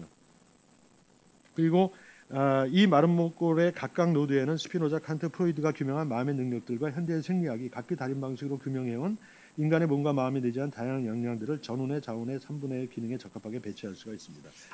그래서 그림을 다시 한번 보시면 이 그림은 정말 매우 복잡한 그 층위들을 한꺼번에 포함하고 있습니다. 그러나 바깥에 보면 맨 위에 좌뇌, 뇌량, 우뇌라고 하는 층위가 제가 좀 전에 설명드린 세 축이고요. 그 다음에 A, B, C라고 하는 수평축에 수직축에 A, B, C가 뒤에 표로 다시 한번 정리를 해드릴 겁니다만 A가 무의식, B가 감성, C가 지성에 해당됩니다. 그리고 이제 그걸 둘러싸고 있는 통치 양식, 생산 양식, 주체 양식, 생활 양식이라는 그런 개념들이 있고 또 그 가운데 정치, 경제 시스템, 문화 시스템, 자연 시스템, 인지 시스템이 있고 그 가운데 이 틀의 연결망 사이에 총 13개의 노드, 조그만 신체, 정동, 충동 이것들을 하나의 네트워크상의 노드로 표시를 한 겁니다. 근데 이 노드들 중에서 인공지능이 현재 개발 중에 있는 것은 그 점선으로 묶은 것이죠. 그러니까 특수감각, 체선감각, 무의식적 지각, 오성, 판단력의 일부, 감정의 일부, 그다음에 신체 일부를 기능의 일부들을 현재 인공지능이 역설계하고 있고 나머지 역량들은 손대지 않고 있습니다. 다행히도. 그런데 자 이런 그 지도를 가지고 35페이지로 다시 돌아가 보시면 이 마른 목구들의 네 모퉁이의 가장 아래에는 신체, 가장 위에는 직관, 가장 바깥에는 특수감각, 가장 내면에는 인격이라는 기본 역량. 총 13개 중에서 4가지가 가장 바깥과 극에 포함되어 있는 것이죠. 근데 이 4가지 역량은 전운회를 매개로 신체가 직업과 행동을 통해서 대상을 포획하는 동물적인 기본 기능의 핵심입니다. 이 네 모퉁이 안에 배치된 나머지 9가지 역량은 4가지 기본 역량의 특수한 기능적 분화에 해당합니다. 이런 기능적 분화를 근대 철학사의 전개 과정에 비추어 요약해 보면, 먼저 스피노자는 신체에서 직관에 이르는 수식적을 1종인식, 2종인식, 3종인식으로 구별했어요. 칸트는 3종인식은 신적 역량에 해당한다는 이유로 인간 영역에서 배제하고 나머지 2종류의 인식, 즉 지성과 감성을 수평축을 따라, 이번에는 수평축을 따라 3분화해서 결합하는, 그러니까 2종류와 3분화를 결합하면 6가지가 되겠죠. 그래서 1종인식의 정서를 감각, 감정, 욕구로 세분화하고 2종인식의 지성을 오성, 판단력, 이성으로 세분화해서 6가지 마음의 능력들과의 관계를 체계적으로 규명하는 것이죠. 그 다음에 19세기에는 여기서 더 나아가지 못한 채 마음의 능력들에 대한 논의는 관념론과 심리학으로 양분되었다가 20세기에 들어서 프로이트가 무의식을 발견함에 따라서 인간 역량에 대한 논의는 무의식적 지각, 정동, 충동 등을 포괄할 수 있게 됐습니다. 한편 개인 구성체는 허공 중에 떠 있는 것이 아니라 변화하는 자연환경, 정치경제적 환경, 이데올로기적 문화적 환경, 유전적으로 전승된 뇌의 인지생태학적 구조와 기능 등이 중첩된 역동적인 좌표 속에 실존하는 존재입니다. 구별할 수 있는 가장 기초적인 단위인 자연과 사회, 몸과 마음의 축을 교차시켜서 개인 구성체를 둘러싸고 있는 복잡한 환경을 명시적인 좌표로 구성해보면 자연 시스템, 정치 경제 시스템, 문화 시스템, 인지 시스템 4개 분면이 도출됩니다. 36페이지로 가서요. 사회 구성체는 이 좌표에서 자연 시스템, 정치 경제 시스템, 문화 시스템을 연결하는 삼각형에 해당합니다. 그 4개의 좌표축을 연결해보면 삼각형이, 여러 개의 삼각형이 있습니다. 이 중에 사회 구성체의 삼각형이 있고요.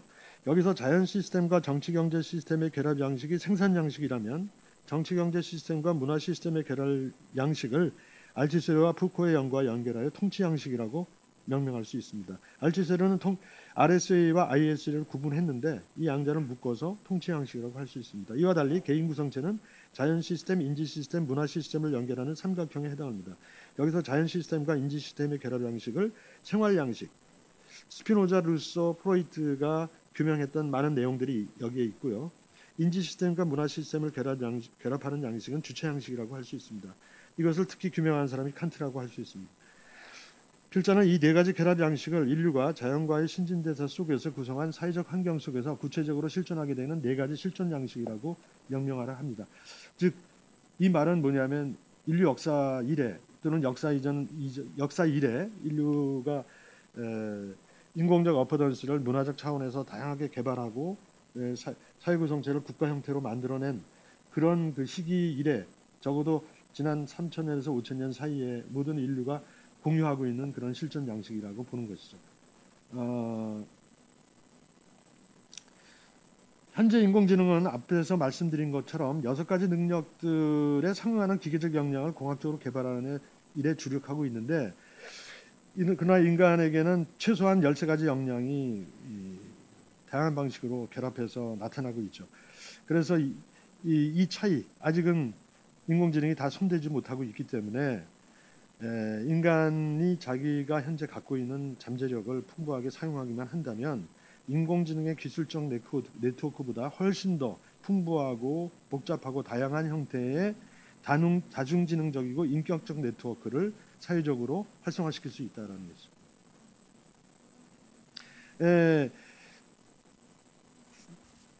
그 다음에 이제 38페이지로 넘어가서요. 여기서 자기장 이미지를 보여드린 것은 뭐냐면 안과 바깥의 관계를 이런 방식으로 생각해 볼 수 있다는 겁니다. 그러니까 하나의 순환이 이루어지는데 좁은 순환이 있고 넓은 순환이 있죠. 그 다음에 좁은 순환과 넓은 순환이 만나는 경우가 있고, 넓은 순환, 외부의 넓은 순환과 안의 좁은 순환이 만나는 그런 여러 가지를 생각해 볼 수가 있습니다.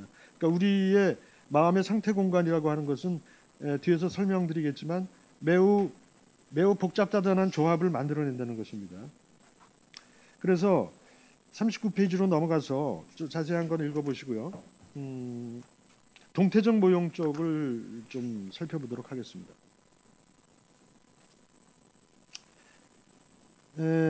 다중지능 네트워크의 동태적 모형이라고 하는 부분을 보시면요.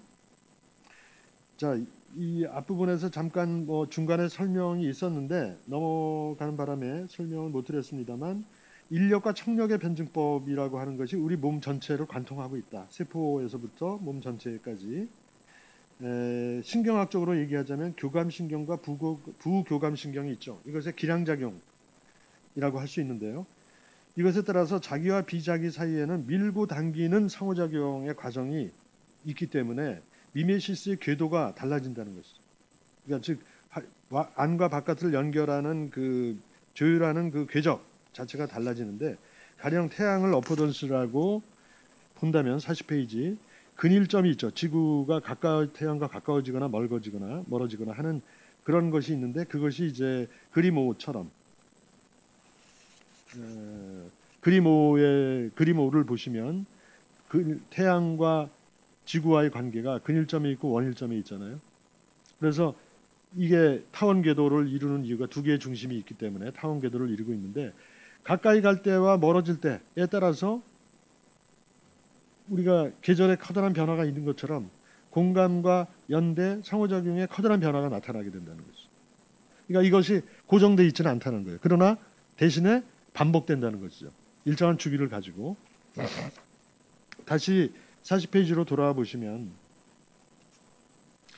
이런 그 인간이 갖고 있는 이런 복잡한 연결망 때문에 발생하는 그 능력들을 하나의 표로 40페이지의 표 1을 보시면 인지생태학적 역량과 가치와 사회적 개인의 발생적 계층 구조를 연결해 보면 아까 그 정태적 모형의 그림을 이번에는 표로 바꾼 겁니다. 그렇게 되면 인지생태학적 역량과 가치에는 어포던스가 있고요. 오토포이시스가 있고 양자를 연결한 미메시스가 있는데 이것이 소위 우리가 전통적으로 진선미라고 부르는 가치라고 할 수 있습니다. 그래서 뭐 칸트가 예를 들면 순수이성, 실천이성, 판단력, 평등, 자유, 연대라는 가치들을 규명하려고 했던 그 3대 비판서도 각각을 해명하려고 했던 것이죠. 이것이 각각 다 다른 것이기 때문에 그리고 그럴 때 나열한 것이 아니라 이 3자를 그냥 나열한 것이 아니라 미메시스 즉 판단의 비판이 앞에 두 가지를 연결해준다. 연결해주는 역할을 한다는 거죠. 이건 마치 우리의 뇌가 좌뇌 우뇌로 나눠져 있지만 뇌선엽과 뇌량을 통해서 반드시 좌뇌 우뇌가 정보를 교류하는 것과 똑같은 방식이다라고 얘기할 수 있습니다.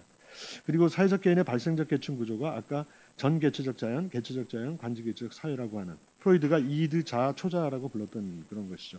그렇게 해서 이제 연결망을 만들어 보면 총 12가지의 우리가 하는 활동 영역, 서로 다른 활동 기능들이 있는 것이죠.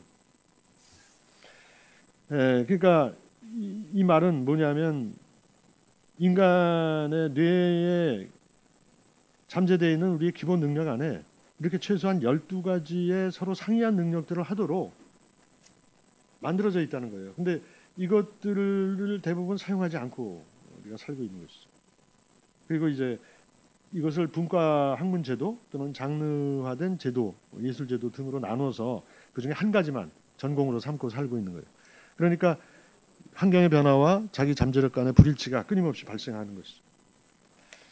그런데 이것을 어떻게 이 전체적으로 활성화할 수 있을까라고 하는 것을 생각해 보면 이 44페이지에 있는 그림으로 다시 가시면 그림을 보시면 좀 더 유용하게 설명할 수 있지 않을까 싶습니다. 네트워크 과학, 복잡계 네트워크 과학이 해명한 네트워크의 세 가지 유형입니다. 이것이 뭐 인터넷이 됐던 또는 도로망이 됐던 아니면 뇌 연결망이든 간에 모든 것들은 일종의 네트워크를 이루고 있다라고 보는 것이 복잡계 네트워크 과학인데 이것은 모든 네트워크는 기본적으로 세 가지 유형이 있다는 거예요.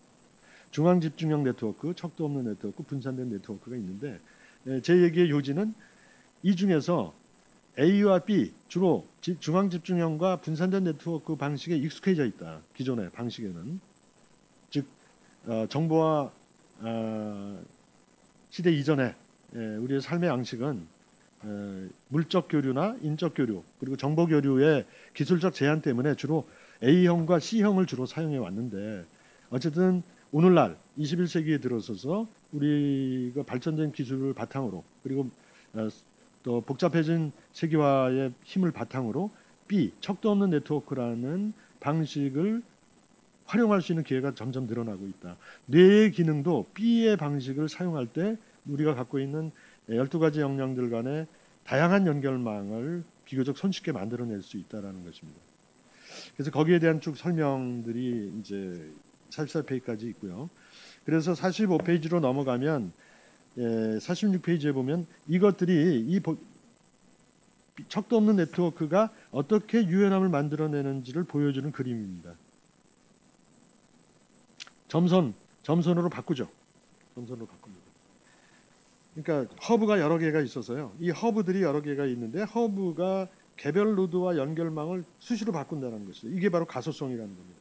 그러니까 앞에 정체적 모형이나 표에서 보여진 13개의 노드, 그다음에 그것들의 관계가 고정된 것이라면 점선으로 연결망을 바꾸는 방식이 가소성이라고 할 수 있습니다. 그래서 우리는 상대적인 가소성, 즉 일정한 제약과 동시에 일정한 변화를 함께 만들어내는 그 속에서 창조적인 기회들을 만들어낸다라는 것이죠. 자, 이런 것을 그러면 실제 이런 역량을 갖고 있는 우리의 마음의 역량을 현실의 역사지리적인 시공간에다 배치해 보면 어떻게 될까라고 하는 것이 그 다음 48페이지의 표에서 설명하고자 하는 것인데요. 역사지리적 시공간과 인지생태학적 시공간을 나누면 어포던스, 오토포이시스, 미메시스 세 가지가 되겠죠. 인지생태학적 시공간은. 역사지리적 시공간은 우리 인류가 시공간의 개념을 발전시켜 왔어요. 과학의 발전과 함께. 그럴 때 이것을 이제 지금 시점에서 정리하면 절대적 시공간, 관계적 시공간, 상대성 이론의 시공간 이렇게 세 가지로 나눌 수가 있습니다. 그런데 절대적 시공간은 중앙집중성 네트워크의 형태로 비유할 수 있고 관계적 시공간은 척도 없는 네트워크로 상대성 이론의 시공간은 분산적 네트워크로 비유할 수가 있습니다. 그 다음에 인지생태학적 시공간은 현재, 과거, 현재, 미래 그리고 과거, 미래를 매개하는 기능으로 얘기한다면 우리의 현실에 존재하고 있는 모든 사회적 활동을 이 9가지의 배치망 속에 배분해 볼 수가 있습니다. 중앙계획적인 상품경제, 정부 중심으로 돌아가는 즉 RSA라고 하는 정부 장치죠. 그 다음에 이제 그것이 물리적이고 개념적인 시공간에서 중앙계획적 상품경제가 굴러갑니다. 그 다음에 그 밑에는 시장적 상품경제가 있죠. 상대성 이론의 시공간의 원리에 따라서 굴러갑니다. 그 다음에 여기에 상응해서 우리의 마음속에는 오토포이시스를 관장하는 우리 마음속에는 국가주의라고 하는 이데올로기가 문화적 장치와 함께 굴러가고요. 시장적 상품경제에서는 개인주의 이데올로기가 작동하고 있죠. 이래서 쌍을 이루면서 네 가지가 중심축을 이루면서 굴러가고 있는 것이 자본주의 사회의 시스템이라고 할 수 있습니다. 그런데 여기에 이제 괴리가 발생하고 있는 거죠. 오늘날 괴리가 발생하고 새로운 틈새들이 만들어지면서 가운데 십자형의 새로운 관계망들이 만들어지고 있습니다. 그것이 7, 8, 9, 10, 5, 6, 7, 8, 9에서 제가 설명하고 있는 자세한 내용들이니까 한번 읽어보시고요. 이것들은 민관 공동관리의 커먼즈라든지 사회적 경제라든지 자유로운 개인들의 연합이라든지 또는 인격적이고 수평적인 협력이라든지 또는 사용가치 중심의 생태문화적 생활세계라든지 이런 내용들을 위한 다양한 실천들이 지난 20년 동안 꾸준히 전개되어 왔습니다. 하지만 아직은 미비하죠.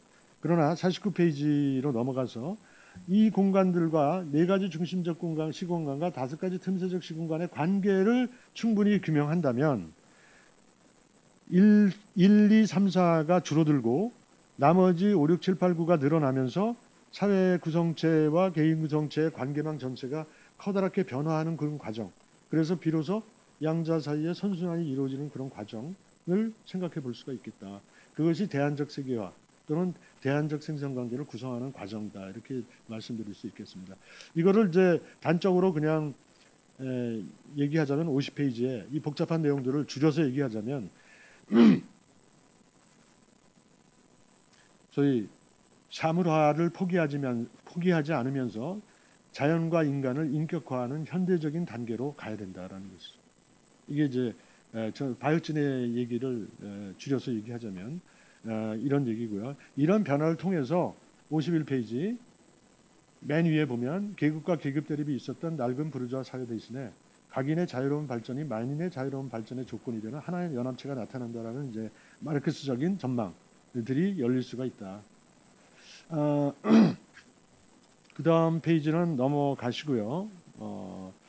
54페이지를 보시면 자 이런 과정에서 개인과 정치, 인간학과 정치학 또는 개인과 정치와의 개인적인 것과 정치적인 것의 관계를 생각해 보면 개인적인 것이 이렇게 다층적 네트워크로 구성되어 있다면 정치적인 것 역시 마찬가지로 다층적 네트워크로 구성되어야 된다. 그래서 54페이지에 보면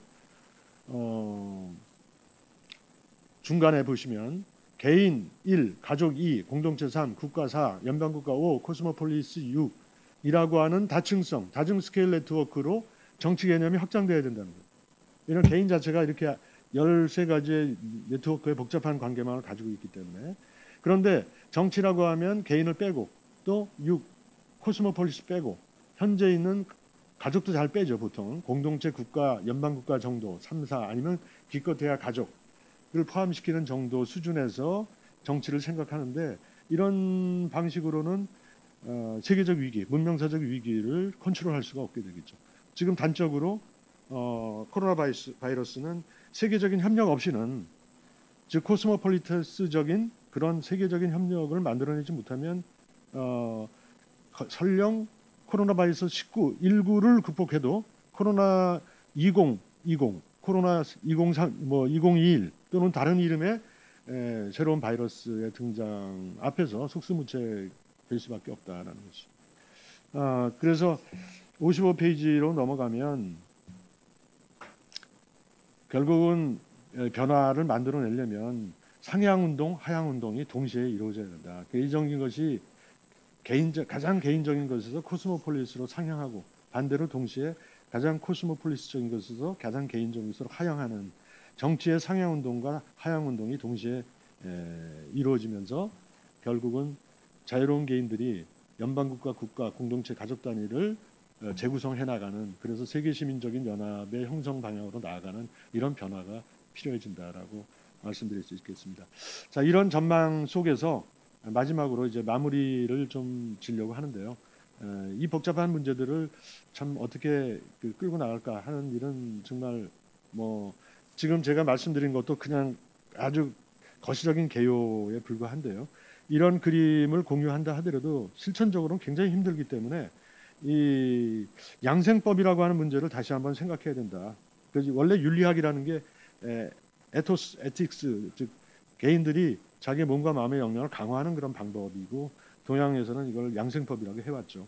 근데 맹자가 가장 제시했던 호연지기 개념만 잠깐 들어보면 호연지기라고 하는 것은 아주 재미있는 말입니다. 사실은 58페이지에 넘어가시면 뜻과 기가 서로 연대관계를 가진 것이 호연지기라고 얘기합니다. 뜻과 기. 뜻은 인지생태학적으로 보면 오토포이시스죠. 기는 자연이 주는 가장 큰 선물인 오토포이시스, 어포던스죠. 이 양자가 서로 미메시스 관계를 가지고 그것이 깨지지 않도록 계속 잘 관리하는 것이 바로 호연지기라고 얘기했던 것이죠. 자, 이런 관점에서 보면 동서의 철학을 서로 그동안에 분리시켜왔던 그 과정을 왜냐하면 코스모폴리스적인 세계 시민연합으로 가려면 그동안에 있었던 동서 대립 또는 남북 대립을 새로운 방식으로 뛰어넘어야 되거든요. 근데 그것이 시간이 없어요. 근데 우리가 인식의 관점을 바꾸면 최근에 뇌과학만이 우수한 것이 아니라 사실은 2000 몇 년 전이죠. 2200년 전에 2400년 전에 맹자의 호연지기라는 개념은 아주 쉽게 말하자면 인지생태학의 기본 원리를 간단히 설명해 주는 것이거든요. 더군다나 이제 그 다음 페이지로 가시면 맹자는 굉장히 구체적으로 단순히 이것을 하면 좋겠다가 아니라 매우 구체적인 메커니즘을 해명하기도 했습니다. 인력과 청력의 변주법 이걸 따지기 위해서 사단, 측은지심, 수호지심, 사형지심, 십이지심으로 구분을 하고 기본 마음을 구분을 했는데 이것을 연결시켜 보면 측은지심과 사형지심이 에로스의 발현이라면 수호지심은 타나토스의 발현이라고 할 수 있고요. 반면에 12지심은 에로스와 타나토스의 변증법을 적절한 방향으로 이끄는 판단력의 역할을 한다고 볼 수 있습니다. 실제로 인과 지가 올바로 결합하지 못하면 무분별한 동정심과 연민에 빠진 감상주의에 함몰되기 쉽고요. 예와 지가 올바로 결합되지 못하면 경직된 형식주의에서 빠져나올 수 없습니다. 또 의와 지가 올바로 결합하지 못하면 혐오감 등과 공격력에 휘둘리기 쉽습니다. 한편 감정과 생각이 올바르게 결합된다고 해도 시의적절한 언어적 표현, 이걸 지연이라고 얘기했는데 맹자가 민주적 소통이 불가능합니다. 사단과 지연이 올바로 연결되지 못한 방식으로 정치를 하면 패도 정치가 난무하게 되고요. 자, 이것이 가짜뉴스, 오늘날의 가짜뉴스하고도 연결되는 것이죠. 그래서 맹자는 사단과 호연지기와 지연의 올바른 연결만이 민중과 함께 동고동락하는 여민동락의 왕도 정치에 이르는 김을 강조했습니다. 이런 방식으로 몸과 마음의 수양이 정치의 기초라고 보았던 맹자의 수치기인의 정치학은 서구 근대 정치 철학의 미완의 과제였던 인간 본성론의 발생적 연역에 기반한 정치학을 일정하게 설치한 것이라고 할 수 있습니다.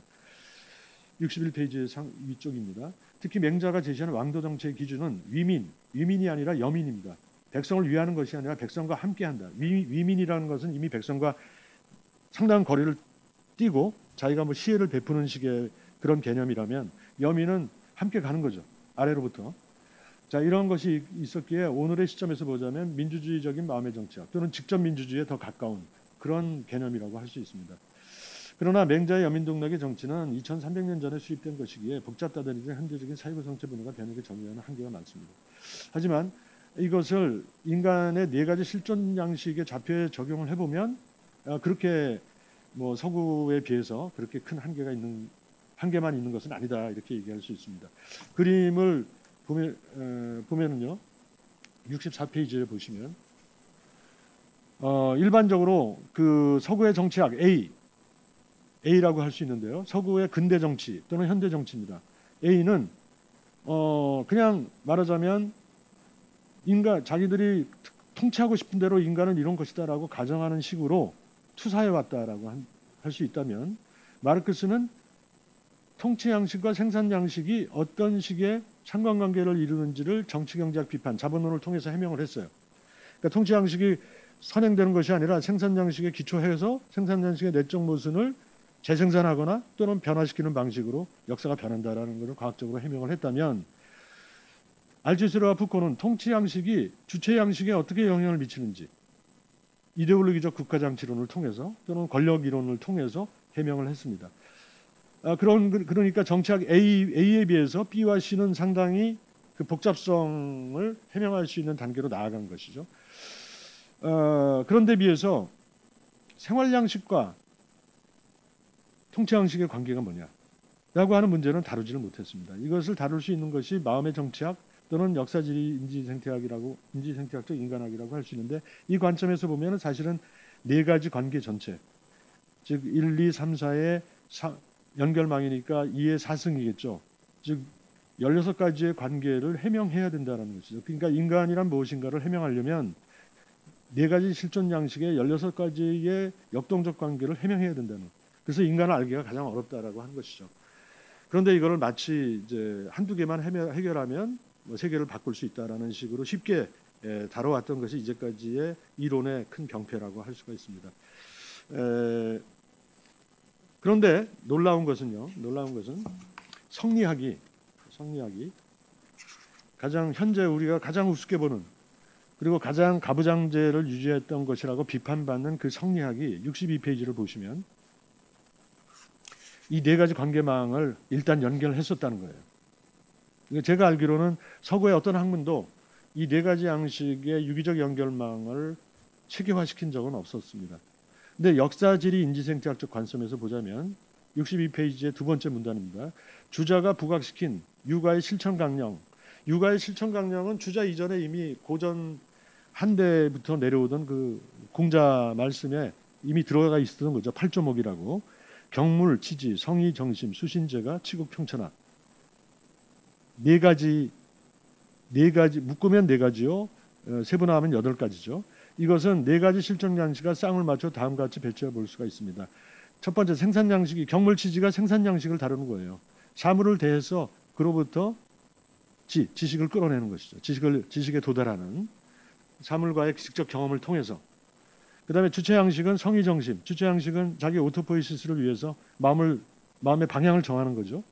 그리고 마음을 다스리는 것이고, 생활 양식은 몸과 마음을 다스려서 생활을 해나가는 것이니까 수신제가라고 할 수 있고요. 통치 양식은 결국은 치국, 작은 국가 단위를 잘 통치해서 평천하, 세계 평화를 이룬다. 뭐 이런 뜻이니까요. 그렇게 놓으면 순서를 정했거든요. 경물치지, 성의정심, 수신제가, 치국평천하라는 순서로 가야 된다. 모든 학문과 공부는 이렇게 얘기했던 유가의 8조목이 서구에서는 찾아볼 수 없는 방식으로 자연과 개인과 사회를 하나로 이어주는 회로를 구성했던 것이라고 할 수 있습니다. 물론 유가의 회로에서는 보다 복잡한 문제인 생산장치가 통치양식의 상호작용이라든지, 즉 상호작용, 선형적 회로를 구성했을 뿐이지 비선형적 회로까지 구성하지는 못했다라는 것이죠.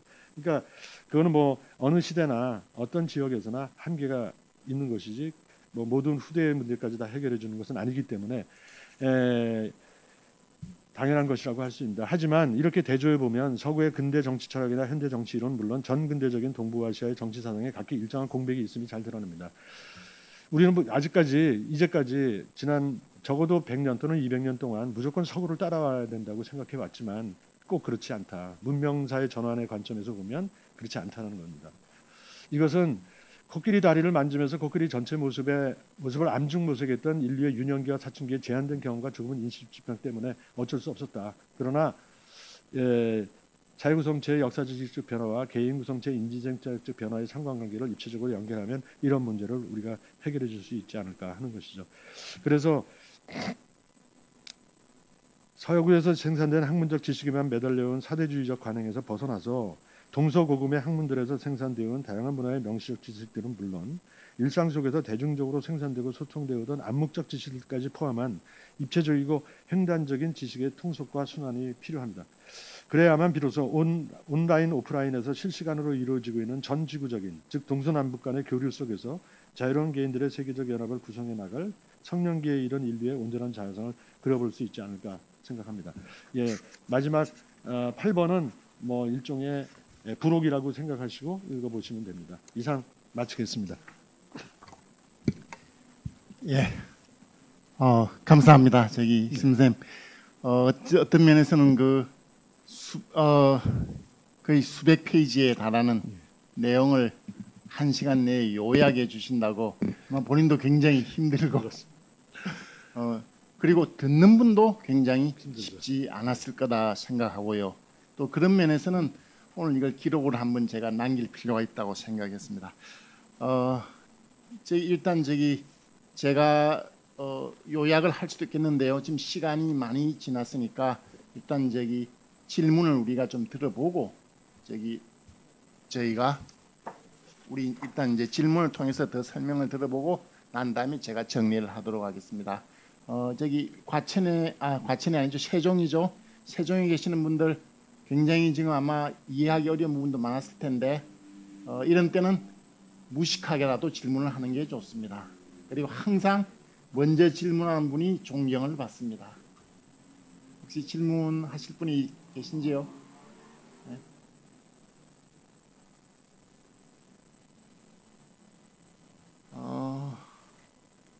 네. 예. 세종의 초등부 관리부장 이병기입니다. 오늘 교수님의 발전 너무 감명 깊게 들었고요. 굉장히 너무나 많이 배운 것 같습니다. 제가 이해하는 범주 내에서 이렇게 본다면 처음에 이제 기계와 과학기술이 빠르게 변화해서 그것이 이제 사회제도가 따라가지 못하는 그런 괴리가 이제 생긴다는 것이죠. 이제 그런 거에 대해서 이제 전쟁과 혁명 등을 통해서 그런 괴리를 이렇게 또 이렇게 이제 또 이렇게 이제 서로 이렇게 또 이제 맞춰가는 그런 것들이 있고요. 이러한 이제 그 두 가지 팩터가 있는데 이제 또 하나가 이제 우리 인간이라는 이제 그 팩터죠. 그러면 이 인간이 과학기술 기계가 또 변화하고 또 사회제도가 이렇게 변화하는 속에서 인간은 나는 누구인가 나는 이제 성찰이 필요하게 되는데, 그러면 이제 인간으로서 나는 누구인가, 그런 측면에서 이제 두 가지를 보신 거죠. 하나는 이제 뇌과학적인 측면과 또 하나는 이제 환경이라는 그러한 측면을 보신 것 같은데요. 그래서 이제 뇌를 이제 과학을 교수님께서 이제 여러 가지로 이제 다 주셨고, 그래서 뇌에 관계된 뭐 이제 다층적인 네트워크가 있다고 이렇게 보셨습니다. 그리고 그러한 이제 인간의 뇌의 다층적인 네트워크가 사회제도와 관계가 되면서 사회제도도 다층적인 네트워크가 있다고 이렇게 말씀을 해주셨습니다. 이런 전체적인 스킨 속에서 제가 질문드리는 바는 두 가지 또는 세 가지인데요. 하나는 이제 이러한 기계와 과학 기술이 발전하는 속에서 인간이라는 나의 주체적인 역량을 높여야 된다고 그러는데, 이제 뇌 과학도 이렇게 말씀해 주시고, 그다음에 사회제도도 이렇게 변하는데, 그러면 내가 할 수 있는, 저는 이제 계속 들으면서 이 사회 기계가 변하고 또 사회제도가 변하는데, 특히 이제 지금 코로나 같은 것도 이게 복합적인 재난 속에서 그러면 나는 어떻게 해야 되는가? 뭐 쉽게 말해서 이제 뭐 어떤 경우는 이제 일자리도 있고 직장도 있고 뭐 여러 가지 이런 그런 속에서 나는 그러면 뇌과학을 내가 스스로 발달시켜야 되는지 어떻게 해야 되는지, 그러니까 나의 입장에서 나는 무엇을 해야 되는가가 궁금하고요. 또 하나는 이제 사회 제도가 지금 교수님 48페이지 쪽에서 인간의 다층적인 네트워크와 사회 다층 네트워크 속에서 빠져있는 5번에서 8번을 해주셨는데요. 그러면 앞으로 이러한 상황 속에서 우리 사회제도가 어떻게 가야 되는지, 부분이 부족하기 때문에 활성화시켜줘야 되는지에 대한 교수님의 생각은 어떤 것인가 듣고 싶습니다. 끝으로 이제 교수님이 말씀하시는 뇌와 마음이 같은 것인지 다른 것인지 요거는 끝으로 말씀해 주시면 좋겠습니다. 이상입니다.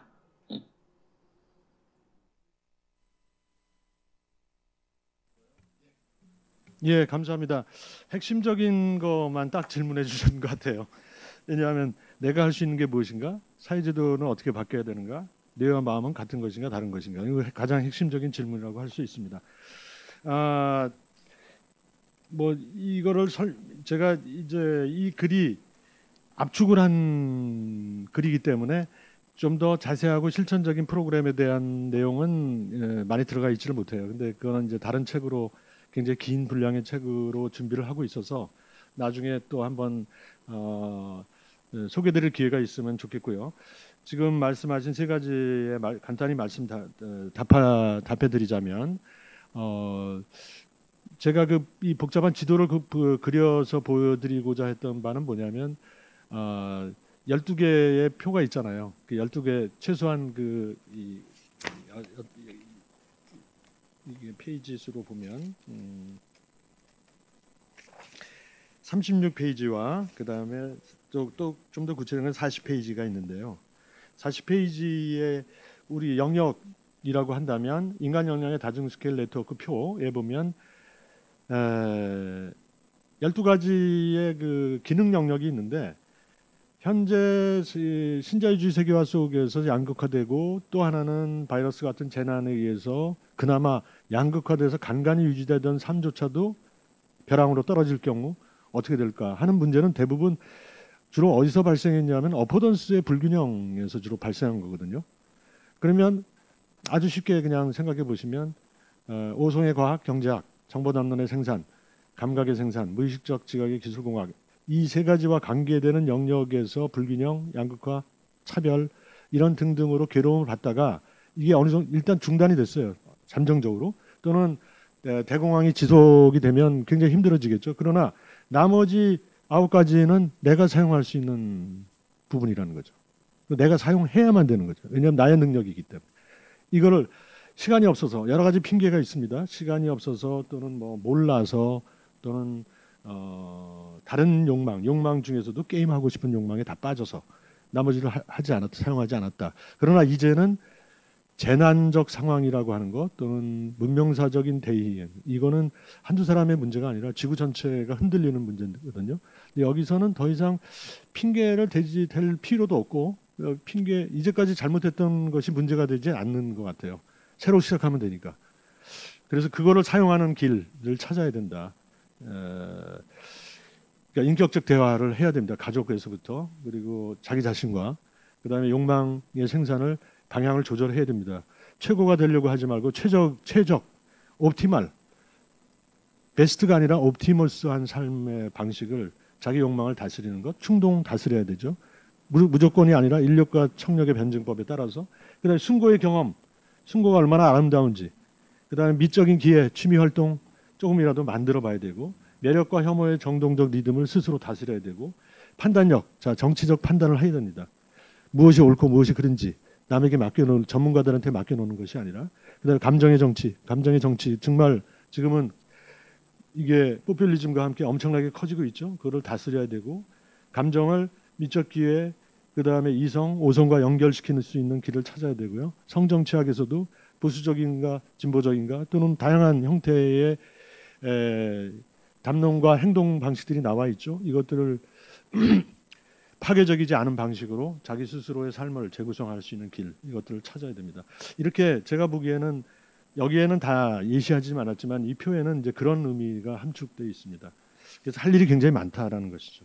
이제까지는 왜냐하면 오성 감각의 생산, 무의식적 지각의 기술공학에 따라서 욕망과 충동의 일부를 무조건 최고로 밀고 나가거나 또는 소모하거나 낭비하는 일에 주로 시공간을 다 써왔기 때문에 이제는 그렇지 않은 것들을 우리가 활용하고 활성화시켜야 될 그런 때다. 두 번째, 사회제도는 사회제도의 변화는 무엇보다도 이것이죠. 생산 양식, 어포던스.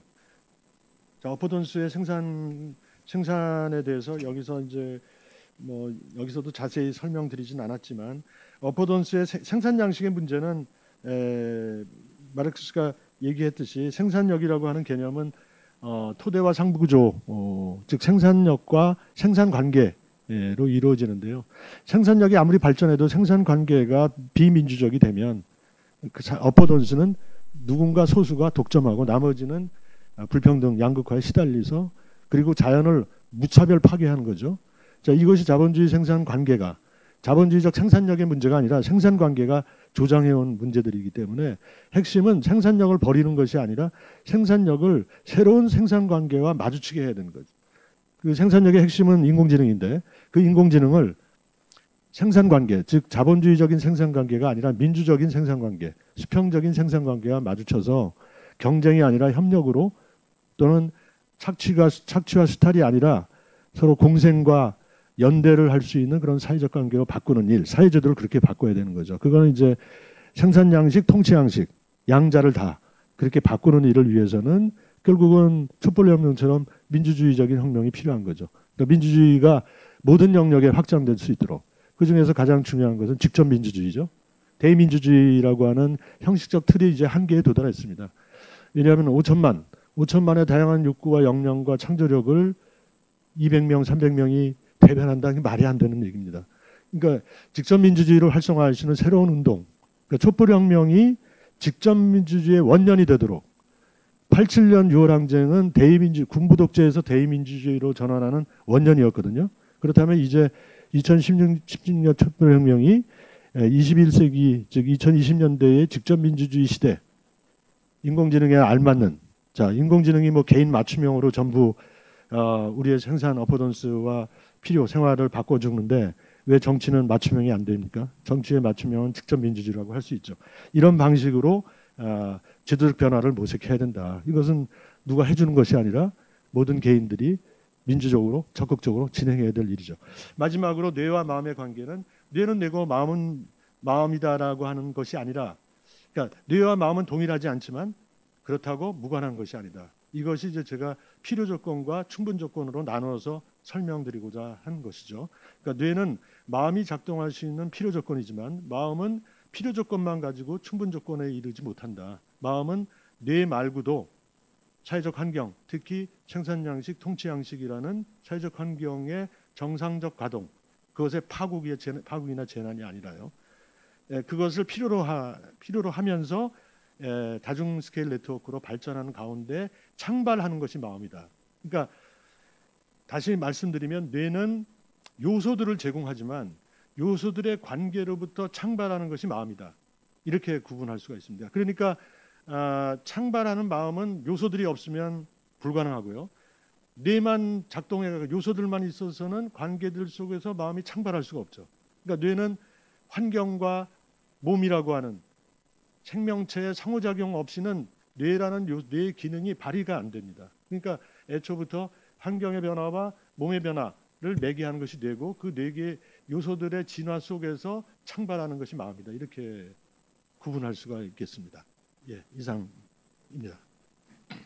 예, 감사합니다. 굉장히 중요한 질문 3개를 했다고 핵심적인 질문만 했다 그러는데요. 자, 이제 핵심적이지 않는 질문도 좋으니까 혹시 더 질문이 계신 분은 질문 하나만 더 받겠습니다. 시간이 지금 거의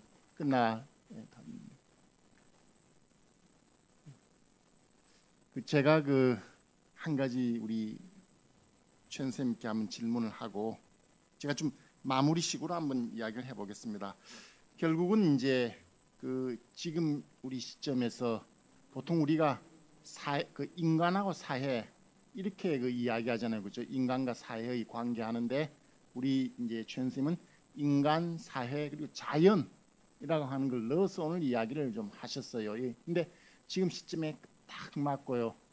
어찌 보면 우리가 이번 이제 코로나 사태를 통해서 알게 된 게 의외로 한국이 만만치 않은 나라다. 근데 결론에서 또 그렇게 나오셨어요. 우리한테 충분히 좋은 사회를 만들 수 있는 그런 내재적인 힘이 있다. 우리 전통 안에 있다고 해서 이것도 굉장히 좀 우리가 이 도발적인 의제를 지금 주셨습니다.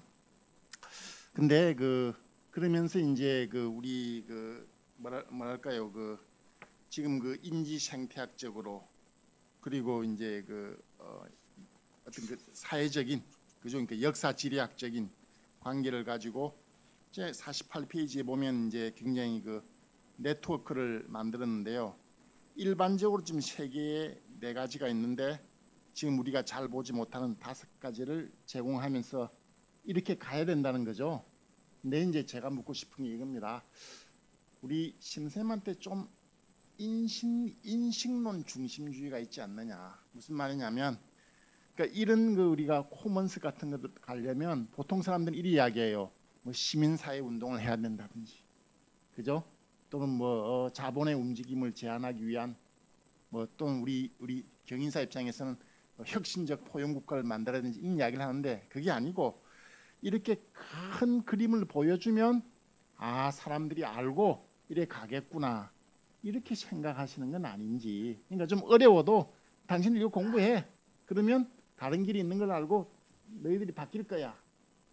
좀 알투셰르적인 면이 있어요. 과학을 먼저 알아라 하는. 혹시 그런 혐의를 어떻게 생각하십니까? 예, 좋은 질문이라고 생각됩니다. 당연히 이제 그렇게 이 글만 보시면 그렇게 왜냐 아까 질문에도 나왔지만 자세한 실천 방안에 대해서 이제 자세한 그림이 없었기 때문에 저도 이제 이 그림의 목적은 그냥 물리적 항해 지도가 있어야만 항해를 하잖아요. 근데 지금까지는 물리적 항해 지도만 갖고 사회적 항해를 해왔거든요. 근데 제가 이제 제시한 거는 이제 마음의 지도가 없이는 사회적 항해를 못한다. 그래서 일단은 마음의 지도를 그리고 사회적 항해는 그동안에 많이 해왔으니까 해온 것들을 마음의 지도하고 비춰보면 어디를 교정해야 될지가 이제 좀 나올 수가 있죠. 그러니까 그런 의미에서 이제 이 글은 뭐 그런 하나의 개괄적인 그런 이제 글이라고 말씀할 수 있고 지금 말씀하신 대로 그렇지만 질문하신 대로 아무리 좋은 지도라도 실천이 없으면 그림의 떡이죠. 그림의 떡이. 그래서 제가 다른 책에서 곧 출간된 다른 책에서 지금 그래서 1분을 뭐 예를 들면 이론적인 명의 지도를 그리고 2분은 이제 실천 방안을 제시하는 이제 그런 책을 준비하고 있습니다. 예, 감사합니다. 자, 그럼 끝내기 전에 그 한 가지만 그 이야기하면 그 유발 하라리가 예, 그 이제 마지막 3부작의 마지막인 그 21세기를 위한 21가지 교훈이란 책 맨 마지막에 이런 말을 해요. 우리가 마음을 모른다. 유발 하라리는 그 AI의 이 출현으로 인해서 아마 인간이 AI에 포섭될 것이다라고 유발 하라리는 지금 비관적인 제안을 그렇죠. 하고 있는 것 같아요. 그래서 여기에 저항하기 위해서는 우리가 마음을 알아야 되는데 우리가 마음을 너무 모른다라고 이야기를 하고 있습니다. 하라리가 이 글을 읽어볼 필요가 있지 않을까? 예, 그렇게 생각합니다. 동의하시네요. 네, 예, 감사합니다. 굉장히 그 어려운 문제를 지적인 모험을 우리한테 이야기했고요.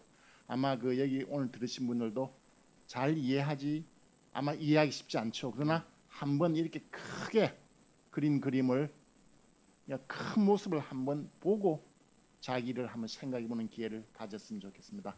오랜 시간 감사합니다. 예, 감사합니다. 박수 한번 쳐주시죠. 세종에서 감사합니다. 박수 소리 아주 크게 들립니다. 자, 수고하셨습니다. 자, 이로써 10일에 인문관통을 마치겠습니다.